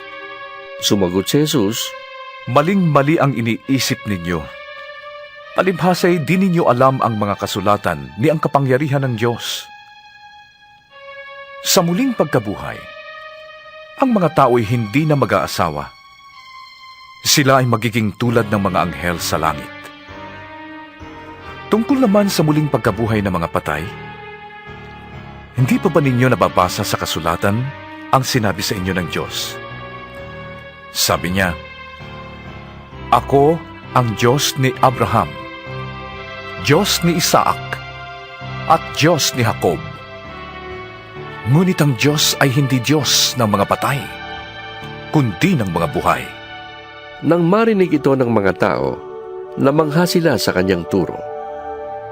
Nagtipon-tipon ang mga Pariseo nang mabalitaan nilang napatahimik ni Jesus ang mga Saduceo. Isa sa kanila na dalubhasa sa kautusan ang nagtanong kay Jesus upang subukin ito. Guro, alin po ang pinakamahalagang utos sa kautusan? Tanong niya. At sumagot si Jesus, Ibigin mo ang Panginoon mong Diyos ng buong puso, ng buong kaluluwa, at ng buong pag-iisip. Ito ang pinakamahalagang utos. Ito naman ang pangalawa. Ibigin mo ang iyong kapwa, gaya ng pag-ibig mo sa iyong sarili. Sa dalawang utos na ito nakasalalay ang buong kautusan ni Moises at ang turo ng mga propeta. Tinanong naman ni Jesus ang mga Pariseyong natitipon doon. Ano ang pagkaalam ninyo tungkol sa Mesyas? Kaninong anak siya? Kay David po. Sagot nila. Kung gayon, sabi ni Jesus, bakit siya tinawag ni David na Panginoon nang nasa kanyang espiritu? Ganito ang kanyang sinabi. Sinabi ng Panginoon sa aking Panginoon, Maupo ka sa aking kanan, hanggang lubusan kong mapasuko sa iyo ang mga kaaway mo. Ngayon, kung si David ay tumawag sa kanya ng Panginoon, paanong masasabing anak ni David ang Mesyas? Isa man sa kanila'y walang nakasagot, at mula nooy wala nang nangahas magtanong sa kanya. 23 kabanata. Pagkatapos ay sinabi ni Jesus sa mga tao at sa kanyang mga alagad, Ang mga tagapagturo ng kautusan at ang mga Pariseo ang kinikilalang tagapagpaliwanag ng kautusan ni Moises. Kaya't gawin ninyo ang itinuturo nila at sundin ang kanilang iniuutos. Ngunit, huwag ninyong tularan ang kanilang ginagawa sapagkat hindi nila tinutupad ang kanilang ipinapangaral. Pinagpapasan nila ng mabibigat na dalahin ng mga tao, ngunit ni daliri ay ayaw nilang igalaw upang tumulong sa pagdadala ng mga yon. Pawang pakitang tao ang kanilang mga gawa. Nilalaparan nila ang mga lalagyan ng talata sa kanilang noot braso at hinahabaan ang palawit sa laylayan ng kanilang mga damit. Ang ibig nila ay ang mga upuang pandangal sa mga handaan at ang mga tanging upuan sa sinagoga. Gustong-gusto nilang iginagalang sila sa mga palengke at tawaging guro. Ngunit kayo, huwag kayong patawag na guro, sapagkat iisa ang inyong guro at kayong lahat ay magkakapatid. Huwag ninyong tawaging ama ang sinumang tao sa lupa, sapagkat iisa ang inyong ama, ang amang nasa langit. Huwag kayong patawag na tagapagturo, sapagkat iisa ang inyong Panginoon, ang Mesyas. Ang pinakadakila sa inyo ay dapat maging lingkod ninyo. Ang nagpapakataas ay ibababa, at ang nagpapakababa ay itataas. Kahabag-habag kayo, mga tagapagturo ng kautusan at mga Pariseo, mga mapagkunwari. Hinahadlangan ninyo ang mga tao upang hindi sila pagharian ng Diyos. Ayaw na ninyong magpasakop sa paghahari ng Diyos, hinahadlangan pa ninyo ang mga ibig magpasakop. Kahabag-habag kayo mga tagapagturo ng kautusan at mga Pariseo, mga mapagkunwari. Nilalakbay ninyo ang karagatan, at ginagalugad ang buong daigdig, makahikayat lamang kayo ng kahit isang hentil sa pananampalatayang Hudyo. Ngunit kung ito'y mahikayat na ninyo, ginagawa ninyo siyang masahol pa kaysa inyo, kaya't lalong may dahilan para siya'y parusahan sa impyerno. Kahabag-habag kayo, mga bulag na taga-akay. Itinuturo ninyo na kung gagamitin ninuman ang templo sa panunumpa, walang anuman ito. Ngunit kung ang gagamitin niya ay ang ginto ng templo, dapat niyang tuparin ang kanyang sumpa. Mga bulag, mga hangal, alin ba ang mas mahalaga? Ang ginto o ang templong nagpapabanal sa ginto? Sinasabi rin ninyo na kung gagamitin ninuman ang dampana sa panunumpa, walang anuman ito. Ngunit kung ang gagamitin niya ay ang handog na nasa dampana, dapat niyang tuparin ang kanyang sumpa. Mga bulag, alin ba ang mas mahalaga? Ang handog o ang dambanang nagpapabanal sa handog? Kaya nga, kapag nanumpa ang sinuman na saksi ang dambana, ginagawa niyang saksi ito at ang lahat ng handog dito. Kapag nanumpa ang sinuman na saksi niya ang templo, ginagawa niyang saksi ito at ang Diyos na nasa templo. At kapag nanumpa ang sinuman na saksi niya ang langit, ginagawa niyang saksi ang trono ng Diyos at ang Diyos na nakaupo doon. Kahabag-habag kayo, mga tagapagturo ng kautusan at mga Pariseo, mga mapagkunwari. Ibinibigay ninyo ang 10 bahagi ng naaani ninyong pampalasa ng pagkain. Ngunit kinakaligtaan naman ninyong isagawa ang mas mahalagang turo sa kautusan, ang katarungan, ang pagkahabag, at ang katapatan. Huwag ninyong kaligtaang gawin ang mga ito, kahit na tamang gawin ninyo ang pagbibigay ng 10 bahagi ng ani. Mga bulag na taga-akay, sinasala ninyo ang niknik sa inyong inumin, ngunit nilulunok naman ninyo ang kamelyo. Kahabag-habag kayo, mga tagapagturo ng kautusan at mga Pariseo. Mga mapagkunwari, nililinis ninyo ang labas ng tasa at pinggan. Ngunit ang mga yon ay puno ng kasakiman at pagiging makasarili. Bulag na Pariseo, linisin mo muna ang nasa loob ng tasa at pinggan at magiging malinis din ang labas nito. Kahabag-habag kayo, mga tagapagturo ng kautusan at mga Pariseo. Mga mapagkunwari, ang katulad ninyo'y mga libingang pinaputi, magaganda sa labas, ngunit ang loob ay bulok at puno ng kalansay. Ganyang-ganyan kayo. Sa paningin ng tao'y mabubuti, ngunit ang totoo'y punong-puno kayo ng pagkukunwari at kasamaan. Kahabag-habag kayo, mga tagapagturo ng kautusan at mga Pariseo. Mga mapagkunwari, ipinagpapatayo ninyo ng libingan ng mga propeta at pinapaganda ang mga puntod ng mga taong namuhay ng matuwid. Sinasabi pa ninyo, kung kami sana'y nabuhay sa kapanahunan ng aming mga ninuno, hindi kami sasama sa pagpatay sa mga propeta. Sa sinabi ninyong yan, inaamin na ninyong kayo'y mga anak ng mga nagpapatay sa mga propeta. Sige, tapusin ninyo ang pinasimulan ng inyong mga ninuno. Mga ahas, lahi ng mga ulupong, hindi kayo makakaiwas na maparusahan sa impyerno? Kaya nga, magsusugo ako sa inyo ng mga propeta, mga pantas at mga tagapagturo. Papatayin ninyo ang ilan sa kanila at ang iba'y papako sa krus. Ang iba'y hagupitin ninyo sa inyong mga sinagoga at uusigin sa bayan-bayan.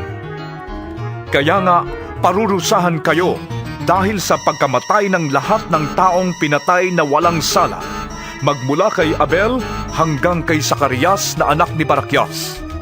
Pinatay ninyo si Zacarias sa pagitan ng santuaryo at ng dambanang sunugan ng mga handog. Sinasabi ko sa inyo, ang parusa sa lahat ng mga pagpatay na yon ay mararanasan ng mga taong nabubuhay ngayon. Jerusalem, Jerusalem, pinapatay mo ang mga propeta at binabato ang mga sinugo sa iyo. Ilang ulit kong sinikap na kupkupin ang iyong mga mamamayan, gaya ng paglukob ng isang inahin sa kanyang mga sisiw. Ngunit ayaw ninyo. Kaya't ang inyong templo ay mawawalan ng tao. Sinasabi ko sa inyo, hindi na ninyo ako makikita hanggang dumating ang oras na sabihin ninyo, pinagpala ang dumarating sa pangalan ng Panginoon. 24 na kabanata. Lumabas si Jesus sa templo. Paalis na siya nang lumapit ang mga alagad at itinuro sa kanya ang mga gusali ng templo. Sinabi niya sa kanila, nakikita ba ninyo ang mga gusaling yan? Tandaan ninyo, darating ang araw na wala riyang matitirang bato sa ibabaw ng ibang bato. Lahat ay iguguho. Noon, si Jesus ay nasa bundok ng mga olibo. Habang siya ay nakaupo ron, tinanong siya ng kanyang mga alagad nang walang ibang nakakarinig. Kailan po ba mangyayari mga sinabi nyo? Ano pong magiging palatandaan ng inyong muling pagparito at ng katapusan ng mundo? Sumagot si Jesus, mag-ingat kayo upang hindi kayo mailigaw ni numan. Maraming paparito sa pangalan ko at magpapanggap na siya ang Mesyas, at marami silang maililigaw. Makakarinig kayo ng mga labanan at makakabalita kayo tungkol sa mga digmaan. Ngunit, huwag kayong mababahala. Dapat mangyari ang mga yon. Ngunit hindi pa yon ang wakas. Maglalaban-laban ang mga bansa at gayon din ang mga kaharian. Magkakaroon ng tagutom at lilindol sa maraming lugar. Ang lahat ng ito'y pasimula pa lamang ng mga paghihirap, tulad ng isang nanganganak. Sa mga panahong yon, kapupuotan kayong lahat dahil sa inyong pagsunod sa akin. Isasakdal kayo upang pahirapan at patayin. At dahil dito'y marami ang tatalikod sa kanilang pananampalataya, mapupuot sila at magtataksil sa isa't isa. Marami ang magpapanggap na propeta at ililigaw ang marami. Ang kasama ay lalaganap, kaya't manlalamig ang pag-ibig ng marami. Ngunit maliligtas ang mananatiling tapat hanggang wakas. At ipapangaral sa buong sanlibutan ang magandang balita tungkol sa paghahari ng Diyos, upang ang lahat ng bansa ay makarinig nito. At saka darating ang wakas. Kapag nakikita ninyong nagaganap na sa dakong banal ang kasuklam-suklam na kalapastangan ng tinutukoy ni Propeta Daniel, unawain ito ng bumabasa. Ang mga nasa Judea ay dapat tumakas sa kabundukan. Ang nasa bubong ay huwag nang mag-abala pang kumuha ng kahit ano sa loob ng bahay. At ang nasa bukid ay huwag nang umuwi upang kumuha ng balabal. Kawawa ang mga nagdadalang tao at mga nagpapasuso sa mga araw na yon. Ipanalangin ninyo na ang inyong pagtakas ay huwag mapataon sa taglamig o sa araw ng pamamahinga. Sapagkat sa panahong yon, ang mga tao ay magdaranas ng napakalaking kapighatiang hindi pa nararanasan mula ng likhain ng sanlibutan hanggang sa ngayon, at hindi na mararanasan pa kahit kailan. At kung hindi pa iikliin ng Diyos ang panahong yon, walang taong maliligtas. Ngunit alang-alang sa mga hinirang, paiikliin ang panahong yon. Kung may magsasabi sa inyo, narito ang Mesyas, o naroon siya, huwag kayong maniniwala. Sapagkat may mga huwad na Mesyas at may lilitaw na mga huwad na propeta. Magpapakita sila ng mga kagilagilalas na himala at mga kababalaghan upang iligaw kung maaari, pati ang mga hinirang ng Diyos. Tandaan ninyo, ipinagpauna ko nang sabihin ito sa inyo. Kaya't kung sabihin nila sa inyo, naroon siya sa ilang, huwag kayong pumunta doon. Kung sabihin nila, naroon siya sa silid, huwag kayong maniniwala. Sapagkat darating ang Anak ng Tao na parang kidlat na gumuguhit mula sa silangan hanggang sa kanluran. Kung saan may bangkay, doon nagkakatipon ang mga agila. Pagkatapos ng kapighatian sa mga panahong yon, magdidilim ang araw, hindi magliliwanag ang buwan, malalaglag mula sa langit ang mga bituin at mayayanig ang mga kapangyarihan sa kalawakan. Pagkatapos, lilitaw sa langit ang tanda ng Anak ng Tao at mananangis ang lahat ng bansa. Makikita nila ang Anak ng Tao na nasa alapaap at dumarating na may dakilang kapangyarihan at malaking karangalan. Sa hudyat ng malakas na tunog ng trumpeta, susuguin niya ang kanyang mga anghel sa 4 na sulok ng daigdig at titipunin nila ang mga hinirang mula sa lahat ng dako. Unawain ninyo ang aral mula sa puno ng igos. Kapag ang mga sanga nito ay nananariwa at nagkakadahon na, alam ninyong malapit na ang tag-araw. Gayon din naman, kapag nakita ninyo ang lahat ng ito, malalaman ninyong palapit na ang kanyang pagdating. Siya'y paparating na. Tandaan ninyo, magaganap ang lahat ng ito bago mamatay ang mga taong nabubuhay ngayon. Ang langit at ang lupa ay lilipas, ngunit ang aking salita ay mananatili. Ngunit walang nakakaalam ng araw at oras ng pagsapit niyon, kahit ang mga anghel sa langit o ang anak man. Ang Ama lamang ang nakakaalam nito. Ang pagdating ng Anak ng Tao ay matutulad sa pagdating ng baha noong panahon ni Noe. Nang mga araw na yon, bago bumaha, ang mga tao'y nagsisikain, nagiinuman at nagsisipag-asawa hanggang sa pumasok si Noe sa barko. Hindi nila namamalayan ang nangyayari hanggang sa dumating ang baha at tinangay silang lahat. Gayon din ang mangyayari sa pagdating ng Anak ng Tao. Sa panahong yon, may 2 lalaking nagtatrabaho sa bukid. Kukunin ang isa at iiwan ang ikalawa. May 2 babaeng nagtatrabaho sa gilingan. Kukunin ang isa at iiwan ang ikalawa. Kaya't magbantay kayo, dahil hindi ninyo alam kung kailan darating ang inyong Panginoon. Tandaan ninyo ito, kung alam ng puno ng sambahayan kung anong oras sa gabi darating ang magnanakaw, siya'y magbabantay at hindi niya pababayaang pasukin ang kanyang bahay. Kaya't maging handa kayong lagi, sapagkat darating ang Anak ng Tao sa oras na hindi nyo inaasahan. Sino ang tapat at matalinong alipin? Hindi ba't ang pinamamahala ng kanyang Panginoon upang magpakain sa iba pang mga alipin sa takdang oras? Mapalad ang aliping yon kapag dinatnan siyang naglilingkod ng matapat sa pagbabalik ng kanyang Panginoon. Sinasabi ko sa inyo, gagawin siyang tagapamahala ng kanyang Panginoon sa lahat ng mga ari-arian nito.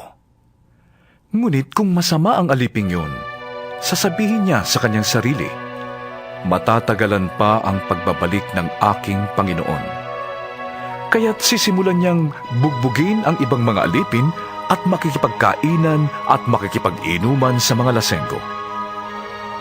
Babalik ang Panginoon ng aliping yon sa araw na hindi niya inaasahan at sa oras na hindi niya alam. Buong higpit na parurusahan siya ng kanyang Panginoon at pagkatapos ay isasama sa mga mapagkunwari. Dooy tatangis siya at magngangalit ang ngipin.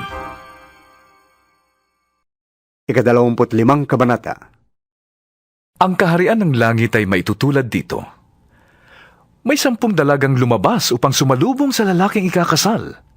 Bawat isa ay may dalang ilawan. Ang 5 sa kanila ay hangal at ang 5 na may matatalino. Ang mga hangal ay nagdala ng kanilang mga ilawan, ngunit hindi nagbaon ng langis. Ang matatalino na may nagbaon ng langis, bukod pa sa nasa kanilang mga ilawan. Naantala ang pagdating ng lalaking ikakasal, kaya't inantok sila sa paghihintay at nakatulog. Ngunit ng hating gabi na may sumigaw, "Narito na ang lalaking ikakasal! Lumabas na kayo upang salubungin siya!" Agad pumangon ang 10 dalaga at inayos ang kanilang ilawan. Sinabi ng mga hangal sa matatalino, "Bigyan naman ninyo kami ng kaunting langis. Aandap-andap na ang aming mga ilawan." "Baka hindi magkasya ito sa ating lahat," tugon naman ng matatalino. "Mabuti pa ay pumunta muna kayo sa tindahan at bumili ng para sa inyo." Kaya't lumakad ang 5 hangal na dalaga. Habang bumibili sila, dumating ang lalaking ikakasal. Ang 5 nakahanda ay kasama niyang pumasok sa kasalan at isinara ang pinto. Pagkatapos, dumating naman ang 5 hangal na dalaga. "Panginoon, papasukin po ninyo kami," sigaw nila. Ngunit tumugon siya, "Sinasabi ko sa inyo, hindi ko kayo nakikilala." Pagkatapos nito'y sinabi ni Jesus, "Kaya't magbantay kayo, sapagkat hindi ninyo alam ang araw ni ang oras." Ang paghahari ng Diyos ay maitutulad dito. May isang taong maglalakbay, kaya't tinawag niya ang kanyang mga tauhan at ipinagkatiwala sa kanila ang kanyang ari-arian. Binigyan niya ng salapi ang bawat isa ayon sa kanilang kakayahan. Binigyan niya ang isa ng 5,000 salaping ginto. Ang isa na may 2,000 salaping ginto. At ang isa pa'y 1,000 salaping ginto. Pagkatapos, siya'y umalis. Humayo agad ang tumanggap ng 5,000 salaping ginto at ipinangalakal yon. Kumita siya ng 5,000 salaping ginto. Gayon din naman, ang tumanggap ng 2,000 salaping ginto ay kumita ng 2,000 salaping ginto pa. Ngunit ang tumanggap ng 1,000 salaping ginto ay humukay sa lupa at itinago ang salapi ng kanyang Panginoon. Pagkaraan ng mahabang panahon, bumalik ang Panginoon ng mga tauhang yon at sila'y pinag-ulat. Lumapit ang tumanggap ng 5,000 salaping ginto at sinabi, "Panginoon, heto po ang 5,000 salaping ginto na iniwan ninyo sa akin. Heto pa po ang 5,000 salaping ginto na tinubo ko." Sinabi sa kanya ng Panginoon, "Magaling, tapat at mabuting lingkod. Naging tapat ka sa kaunting halaga, kaya gagawin kitang tagapamahala sa malaking halaga. Makihati ka sa aking kagalakan." Lumapit din ang tumanggap ng 2,000 salaping ginto at ang sabi, "Panginoon, heto po ang iniwan ninyo sa aking 2,000 salaping ginto. Heto naman po ang 2,000 salaping ginto na tinubo ko." Sinabi ng kanyang Panginoon, "Magaling, tapat at mabuting lingkod. Naging tapat ka sa kaunting halaga, kaya pamamahalain kita sa malaking halaga. Makihati ka sa aking kagalakan." Lumapit naman ang tumanggap ng 1,000 salaping ginto at sinabi, "Alam ko pong kayo'y mahigpit at pinipitas ninyo ang bunga ng hindi nyo itinanim at inaani ninyo ang hindi ninyo inihasik. Natakot po ako, kaya't ibinaong ko sa lupa ang inyong salapi. Heto na po ang salaping iniwan ninyo sa akin." "Masama at tamad na lingkod," tugon ng kanyang Panginoon. "Alam mo palang pinipitas ko ang bunga ng hindi ko tanim at inaani ang hindi ko inihasik. Bakit hindi mo na lamang inilagay sa bangko ang aking salapi? Sana'y may nakuha akong tubo ngayon. Kunin ninyo sa kanya ang 1,000 salaping ginto at ibigay sa may 10,000 salaping ginto. Sapagkat ang mayroon ay bibigyan pa at sasagana. Ngunit ang wala, kahit ang kakaunting nasa kanya ay kukunin pa. Itapon ninyo sa kadiliman sa labas ang walang silbing taong yan. Tatangis siya doon at magngangalit ang kanyang ngipin. Pagdating ng anak ng tao bilang hari, nakasama ang lahat ng anghel, ay uupo siya sa kanyang maringal na trono. Titipunin naman sa harapan niya ang lahat ng tao, at sila'y kanyang pagbubukod-bukurin, tulad ng ginagawa ng pastol sa mga tupa at mga kambing. Ilalagay niya sa kanyang kanan ang mga matuwid, at sa kaliwa ang di matuwid. Pagkatapos, sasabihin ng hari sa mga nasa kanan niya, "Hali kayo, mga pinagpala ng aking Ama.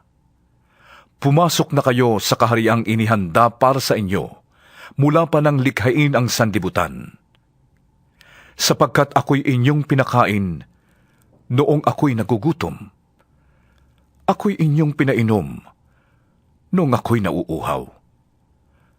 Ako'y isang dayuhan, at inyong pinatuloy. Ako'y walang maisuot at inyong dinamitan. Nagkasakit at inyong dinalaw. Nabilanggo at inyong pinuntahan." Sasagot ang mga matuwid, "Panginoon, kailan po namin kayo nakitang nagutom at aming pinakain? O nauhaw at aming pinainom? Kailan po kayo naging dayuhan at aming pinatuloy? O kaya'y walang maisuot at aming dinamitan? At kailan po namin kayo nakitang nagkasakit o nabilanggo at kayo'y aming dinalaw?" Sasabihin ng hari, "Sinasabi ko sa inyo, nang gawin ninyo iyon sa isa sa mga pinakahamak kong mga kapatid, iyon ay sa akin ninyo ginawa." Sasabihin naman niya sa mga nasa kaliwa, "Lumayas kayo sa harapan ko, mga isinumpa. Doon kayo sa apoy na di mamamatay, na inihanda para sa dyablo at sa kanyang mga kampon. Sapagkat hindi ninyo ako pinakain nung ako'y nagugutom. Hindi ninyo ako pinainom noong ako'y nauuhaw. Hindi ninyo ako pinatuloy noong ako'y isang dayuhan. Hindi ninyo ako dinamitan noong ako'y walang maisuot. Hindi ninyo ako dinalaw noong ako'y may sakit at noong ako'y nasa bilangguan." At sasagot din sila, "Panginoon, kailan po namin kayo nakitang nagutom, nauhaw, walang matirhan, walang maisuot, may sakit o nasa bilangguan, na hindi namin kayo tinulungan?" At sasabihin sa kanila ng hari, "Sinasabi ko sa inyo, nang pagkaitan ninyo ng tulong ang isa sa pinakahamak sa mga ito, ako ang inyong pinagkaitan."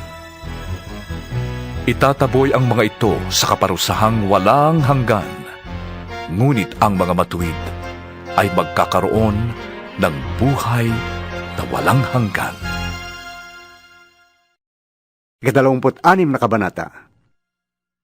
Matapos ituro ni Jesus ang lahat ng ito, sinabi niya sa kanyang mga alagad, "Gaya ng alam ninyo, 2 araw na lamang at Paskwa na.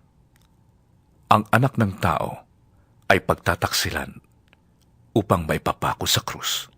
Ang mga punong pari ng mga Hudyo at ang mga pinuno ng bayan ay nagkakatipon noon sa palasyo ng pinakapunong pare na si Caifás. Binalak nilang ipadakip si Jesus ng lihim at ipapatay. Ngunit sinabi nila, "Huwag sa kapistahan, baka makagulo ang mga tao." Nasa Betanya noon si Jesus sa bahay ni Simong Ketongin. Habang siya'y kumakain, lumapit sa kanya ang isang babaeng may dalang sisidlang alabastro na puno ng mamahaling pabango. Ibinuhos niya ito sa ulo ni Jesus. Nagalit ang mga alagad nang makita ito. "Bakit inaksaya ang pabango?" tanong nila. "Naipagbili sana iyon sa malaking halaga at naibigay sa mga dukha ang pinagbilhan." Alam ito ni Jesus kaya't sinabi niya, "Bakit ninyo ginugulo ang babae? Mabuti ang ginawa niyang ito sa akin. Habang panahoy kasama ninyo ang mga dukha, Ngunit ako'y hindi niyo kasama sa habang panahon. Hindi pa may binuhusan na niya ako ng pabango bilang paghahanda sa paglilibing sa akin. Tandaan ninyo, saan man ipangaral ang magandang balita sa buong mundo, mababanggit ang ginawa niyang ito at lagi siyang maaalala. Si Judas Iscariote, isa sa 12, ay nakipagkita sa mga punong pari ng mga Hudyo. Ano pong ibibigay niyo sa akin kung tulungan ko kayong madakip si Jesus? Tanong niya. Noon di binayaran nila si Judas ng 30 salaping pilak. Mula noon, humanap na si Judas ng pagkakataon upang may pagkanulo si Jesus. Dumating ang unang araw ng pista ng tinapay na walang pampaalsa. Lumapit kay Jesus ang mga alagad at nagtanong, Saan po ninyo ibig na ipaghanda namin kayo ng hapunang Pampaskwa? Sumagot siya, Puntahan ninyo sa lungsod ang isang tao at sabihin ninyo sa kanya, ipinapasabi po ng guro na sumapit ng kanyang oras. Siya at ang mga alagad niya'y sa bahay ninyo kakain ng hapunang Pampaskwa. Sinunod ng mga alagad ang utos ni Jesus. Inihanda nila ang hapunang Pampaskwa. Nang gabingang iyon, dumulog sa mesa si Jesus kasama ang 12 alagad. Habang sila'y kumakain, sinabi ni Jesus, Sinasabi ko sa inyo, ako'y pagtataksilan ng isa sa inyo. Nanlumo ang mga alagad at isa-isang nagtanong sa kanya, Hindi ako yon. Di po ba, Panginoon? Sumagot siya, Ang kasabay kong sumausaw sa mangkok ay siyang magkakanulo sa akin. Papanaw ang anak ng tao ayon sa nasusulat. Ngunit kabag-habag ang taong magkakanulo sa kanya. Mabuti pang hindi na siya ipinanganak. Si Judas na magkakanulo sa kanya ay nagtanong din, Guro, ako po ba? Sumagot si Jesus, Ikaw na ang nagsabi. Habang sila'y kumakain, dumampot si Jesus ng tinapay. At matapos magpasalamat sa Diyos ay pinaghati-hati niya iyon. Ibinigay sa mga alagad at sinabi, Kunin ninyo ito at kainin. Ito ang aking katawan. Pagkatapos, dumampot siya ng kopa. Nagpasalamat sa Diyos at ibinigay iyon sa kanila. Uminom kayong lahat nito. Sabi niya, sapagkat ito ang aking dugo. At sa pamamagitan nito ay gumagawa ng kasunduan ng Diyos sa tao sa ikapagpapatawad ng kanilang mga kasalanan. Sinasabi ko sa inyo, hindi na ako iinom nitong alak na mula sa ubas hanggang sa araw na ako'y muling uminom nito na kasalo ninyo sa kaharian ng aking Ama. At pagkaawit ng isang himno, sila'y nagtungo sa bundok ng mga olibo. Sinabi ni Jesus sa kanila, Sa gabing ito, ako'y iiwan ninyong lahat. Gaya ng sinasabi sa kasulatan, papatayin ko ang pastol at magkakawatak-watak ang mga tupa. Ngunit pagkatapos na ako'y muling mabuhay, mauuna ako sa inyo sa Galilea. Nagsalita si Pedro, Kahit na po iwanan kayo ng lahat, hindi ko kayo iiwanan. Tandaan, tugon ni Jesus, sa gabi ring ito, bago tumilaok ang manok, 3 beses mo akong ikakaila. Ngunit matigas na sinabi ni Pedro, Kahit na ako'y patayin kasama ninyo, hindi ko kayo ikakaila. Ganon din ang sinabi ng lahat ng alagad. Isinama ni Jesus ang kanyang mga alagad sa isang lugar na tinatawag na Gethsemane. Sinabi niya sa kanila, Dito muna kayo't mananalangin ako sa dako roon. Ngunit isinama niya sina Pedro at ang 2 anak ni Zebedeo. Nagsimulang mabagabag at maghirap ang kanyang kalooban. Kaya't sinabi niya sa kanila, Ako'y puno ng hapis na halos ikamatay ko. Maghintay kayo rito at samahan ninyo ako sa pagpupuyat. Lumayo siya ng kaunti. Nagpatira pa siya at nanalangin. Ama ko, kung maaari, ilayo mo sa akin ang kopang ito ng paghihirap. Ngunit hindi ang kalooban ko, kundi ang kalooban mo ang mangyari. Nagbalik siya at tinatnan niyang natutulog ang 3 alagad. Sinabi niya kay Pedro, Talaga bang hindi kayo makapagpuyat na kasama ko kahit 1 oras man lamang? Magbantay kayo at manalangin upang huwag kayong madaig ng tukso. Ang espiritu'y nakahanda, ngunit ang laman ay mahina. Muli siyang lumayo at nanalangin. Ama ko, kung hindi maaaring maialis ang kopang ito, malibang inumin ko, mangyari ang iyong kalooban. Muli siyang nagbalik at dinatnan na naman niyang natutulog sila sapagkat sila'y antok na antok. Iniwan niya uli ang 3 alagad at muli siyang nanalangin at yun din ang kanyang sinabi.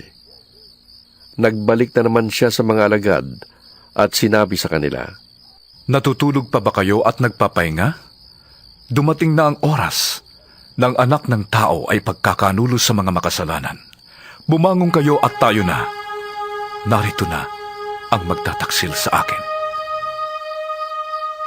Nagsasalita pa si Jesus nang dumating si Judas na isa sa 12. May kasama siyang maraming tao na may dalang mga tabak at pamalo.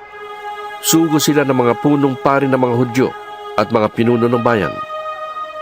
Bago pa sila dumating doon, sinabi na ng taksil sa kanyang mga kasama, Kung sino ang halikan ko, siya ang dakpin ninyo. Nilapitan agad niya si Jesus at binati. Magandang gabi po, Guro. Sa kahinagkan,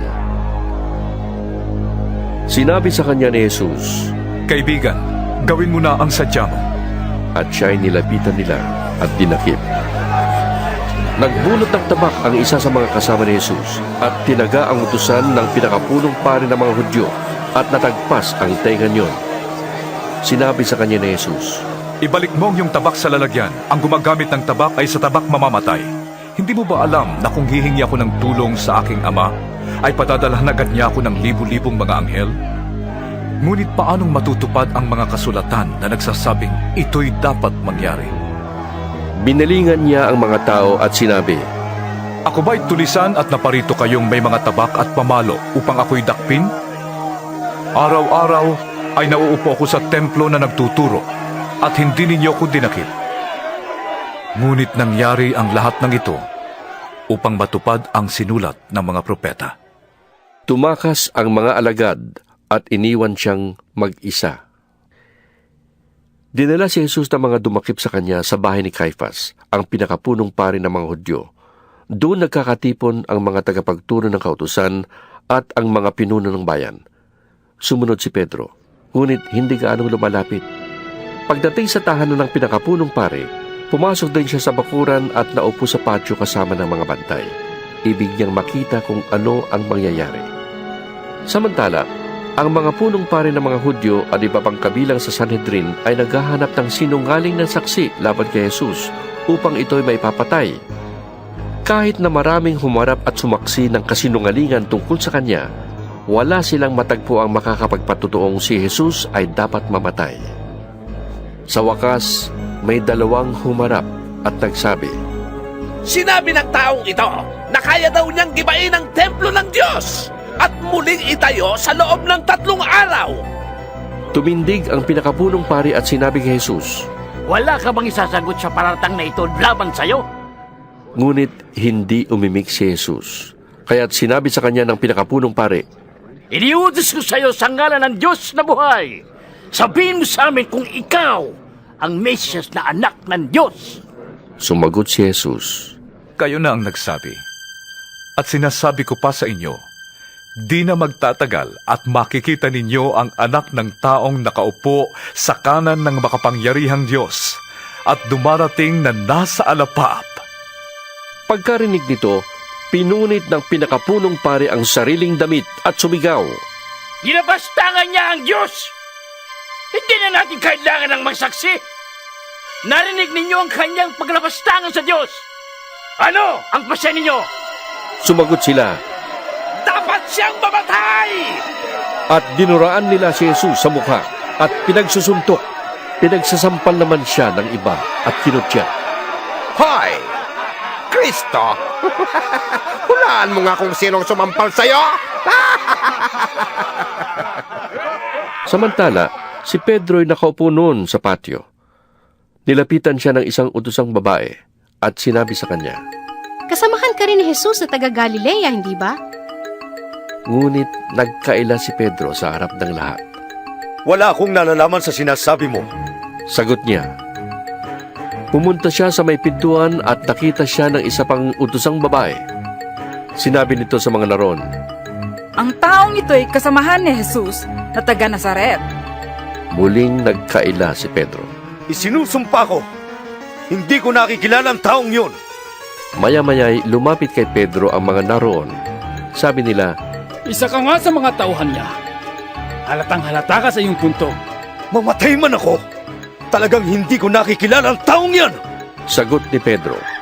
At siyang pagtilaok ng manok. Naalala ni Pedro ang sinabi ni Jesus. Bago tumilaok ang manok, 3 beses mo akong ikakaila. Lumabas siya at tumangis ng buong kapaitan. 27 kabanata. Kinaumagahan, nagpulong ang mga punong pare ng mga Hudyo at mga pinuno ng bayan kung paano nilang may papapatay si Jesus. Kaya siya'y iginapos nila at dinala kay Pilato na siyang gobernador doon. Nang makita ni Judas na si Jesus ay nahatulang mamatay, nagsisi siya at isinauli sa mga punong pare at mga pinuno ng bayan ang 30 salaping pilak. Sinabi niya, Nagkasala ko. Ipinagkanulo ko ang dugo ng taong wala ni bahid ng kasalanan. Ano pakialam namin sa'yo? Bahala ka sa buhay mo! Sagot nila. Inihagis ni Judas sa loob ng templo ang mga salaping pilak at pagkaalis doon, siya'y nagbigti. Pinulot ng mga punong pare ang mga salaping pilak. Sinabi nila, Labag sa kautusan na ilagay ang salaping ito sa kamangyaman ng templo sapagkat bayad ito sa buhay ng isang tao. Nagkaisa sila na ang salaping iyon ay ibili ng bukid ng isang magpapalayok upang gawing libingan ng mga dayuhan. Mula noon, ang bukid na iyon ay tinawag na Bukid ng Dugo hanggang sa panahong ito. Sa ganitong paraan, natupad ang sinabi ni Propeta Jeremias. Kinuha nila ang 30 salaping pilak. Ang halagang katumbas niya ayon sa mga Israelita at ginamit ito upang bilhin ang bukid ng isang magpapalayok ayon sa inutos sa akin ng Panginoon. Iniharap si Jesus sa gobernador at siya'y tinanong nito, Ikaw nga ba ang hari ng mga Hudyo? Sumagot si Jesus, Kayo na ang may sabi. Ngunit nang paratangan siya ng mga punong pare at ng mga pinuno ng bayan, hindi siya umimik. Kaya't sinabi sa kanya ni Pilato, Hindi mo ba narinig ang paratang nila laban sa iyo? Ngunit hindi pa rin siya umimik, kaya't nagtaka ng labis ang gobernador. Kinaugalian na ng gobernador na tuwing Paskwa ay magpalaya ng isang bilanggo, sino mang mahiling ng taong bayan. May isang kilalang bilanggo noon na ang pangalan ay Barabbas. Kaya't nang magkatipon ng mga tao ay tinanong sila ni Pilato, Sino ang ibig ninyong palayain ko? Si Barabas o si Jesus na tinatawag na Mesiyas? Alam ni Pilato na naiinggit lamang sila kaya nila isinakdal si Jesus. Bukod dito, nang si Pilato ay nakaupo sa hukuman, nagpasabi ang kanyang asawa, Huwag kang makialam sa taong yan. Wala siyang kasalanan. Ngayon ay pinapahirapan ako ng aking panaginip tungkol sa kanya. Ang mga tao na may sinulsulan ng mga punong pari ng mga Hudyo at ng mga pinuno ng bayan na hilingin kay Pilato na si Barabas ang palayain at si Jesus ay ipapatay. Muli silang tinanong ng gobernador, Sino sa dalawa ang ibig ninyong palayain ko? Si Barabas! sigaw ng mga tao. Sinabi sa kanila ni Pilato, Kung gayon, ano ang gagawin ko kay Jesus na tinatawag na Mesiyas?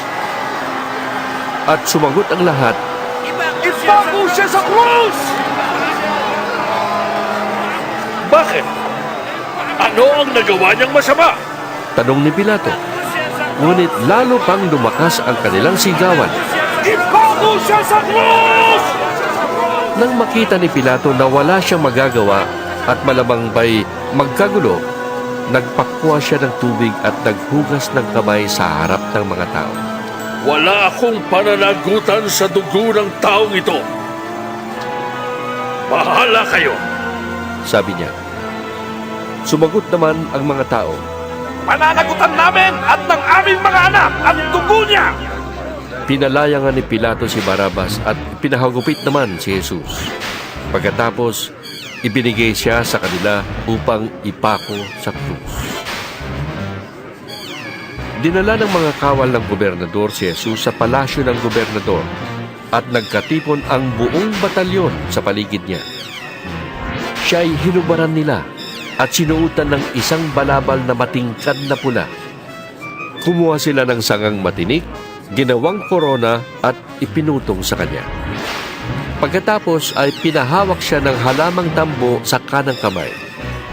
Siya ay ininsulto nila at niluhod-luhuran at pinati ng ganito, Mabuhay ang hari ng mga Hudyo!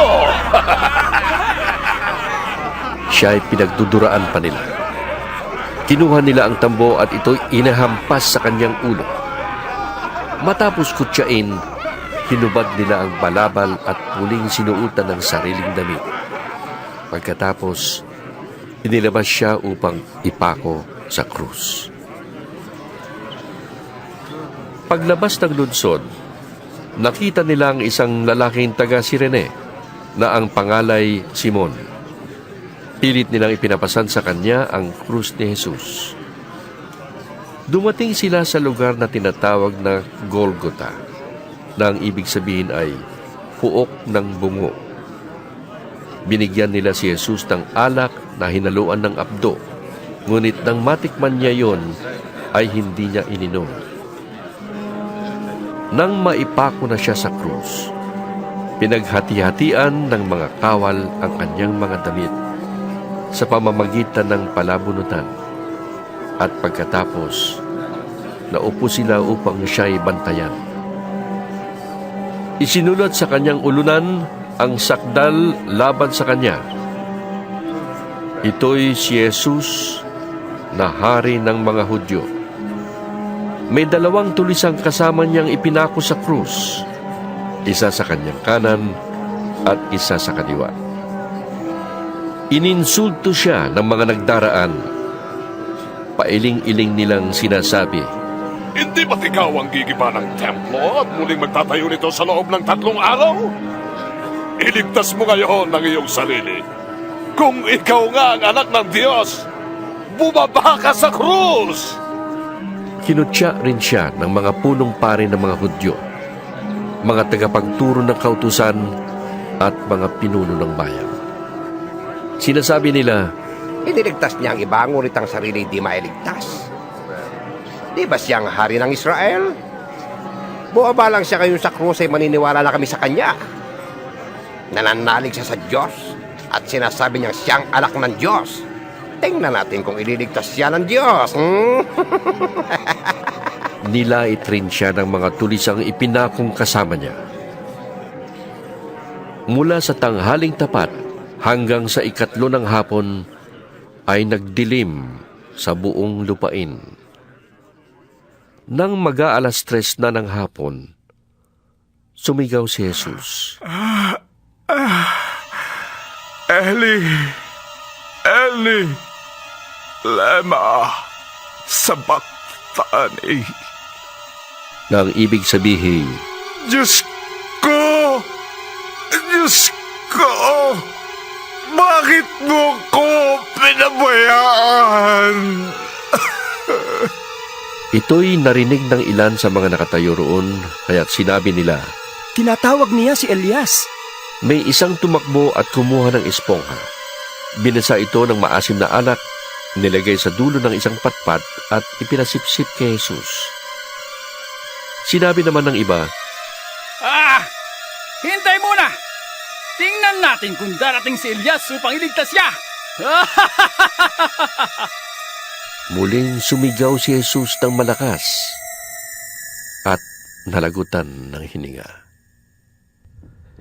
Biglang nahati ang tabing ng templo mula sa itaas hanggang sa ibaba. Nayanig ang lupa at nabiyak ang mga bato. Nabuksan ang mga libingan at muling nabuhay ang maraming banal na namatay. Lumabas sila ng libingan at pagkatapos na muling mabuhay si Jesus, sila'y pumasok sa Jerusalem at nakita roon ng marami. Nasindak ang kapitan at ang mga kawal na nagbabantay kay Jesus nang maramdaman nila ang lindol at masaksihan ang lahat na nangyari. Sabi nila, Tunay na siya anak ng Diyos. Naroon ding nagmamasid sa di kalayuan, ang mga babaeng mula pa sa Galilea ay sumusunod na kay Jesus at naglilingkod sa kanya. Kabilang sa kanila si Maria Magdalena, si Mariang ina ni Santiago at ni Jose at ang asawa ni Zebedeo. Pagsapit ng dilim, dumating ang isang mayamang taga-Arimatea na ang pangalan ay Jose. Siya ay tagasunod din ni Jesus.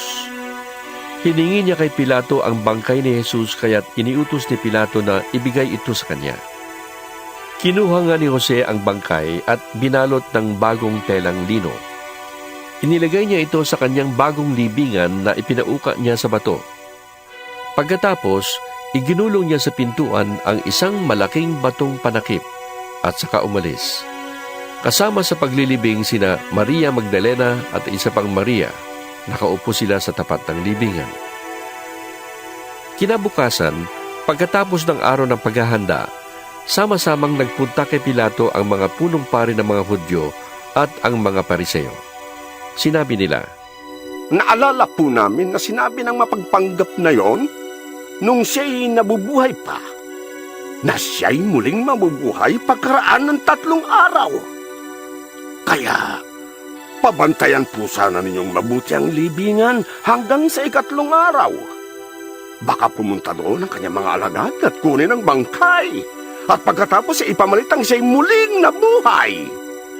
Ang pandarayang ito'y magiging masahol pa kaysa una. Sinabi sa kanila ni Pilato, Kumuha kayo ng mga kawal at pabantayan niyong mabuti ang libingan. Kaya pumaroon nga sila at nilagyan ng tatak ang batong panakip sa libingan at pinabantayan sa mga kawal. 28 Kabanata. Makaraan ang araw ng pamamahinga, sa pagbubukang liwayway ng araw ng linggo, lumakad si Maria Magdalena at ang isa pang Maria upang tingnan ang libingan ni Jesus. Biglang lumindol ng malakas. Bumaba mula sa langit ang isang anghel ng Panginoon. Iginulong ang batong nakatakip sa libingan at naupo sa ibabaw niyon. Ang kanyang mukha ay nakakasilaw na parang kidlat at puting-puti ang kanyang damit. Nanginig sa takot ang mga bantay nang makita ang anghel at sila'y nabwal na parang mga patay. Ngunit sinabi ng anghel sa mga babae, Huwag kayong matakot. Alam kong hinahanap ninyo si Jesus na ipinako sa krus. Wala na siya rito, sapagkat siya'y muling nabuhay, gaya ng kanyang sinabi. Hali kayo. Tingnan ninyo ang pinaglagyan sa kanya. Pagkatapos, lumakad kayo agad at ibalita sa kanyang mga alagad na siya'y muling nabuhay at mauuna sa inyo sa Galilea. Makikita niyo siya roon. Yan ang balitang dala ko sa inyo.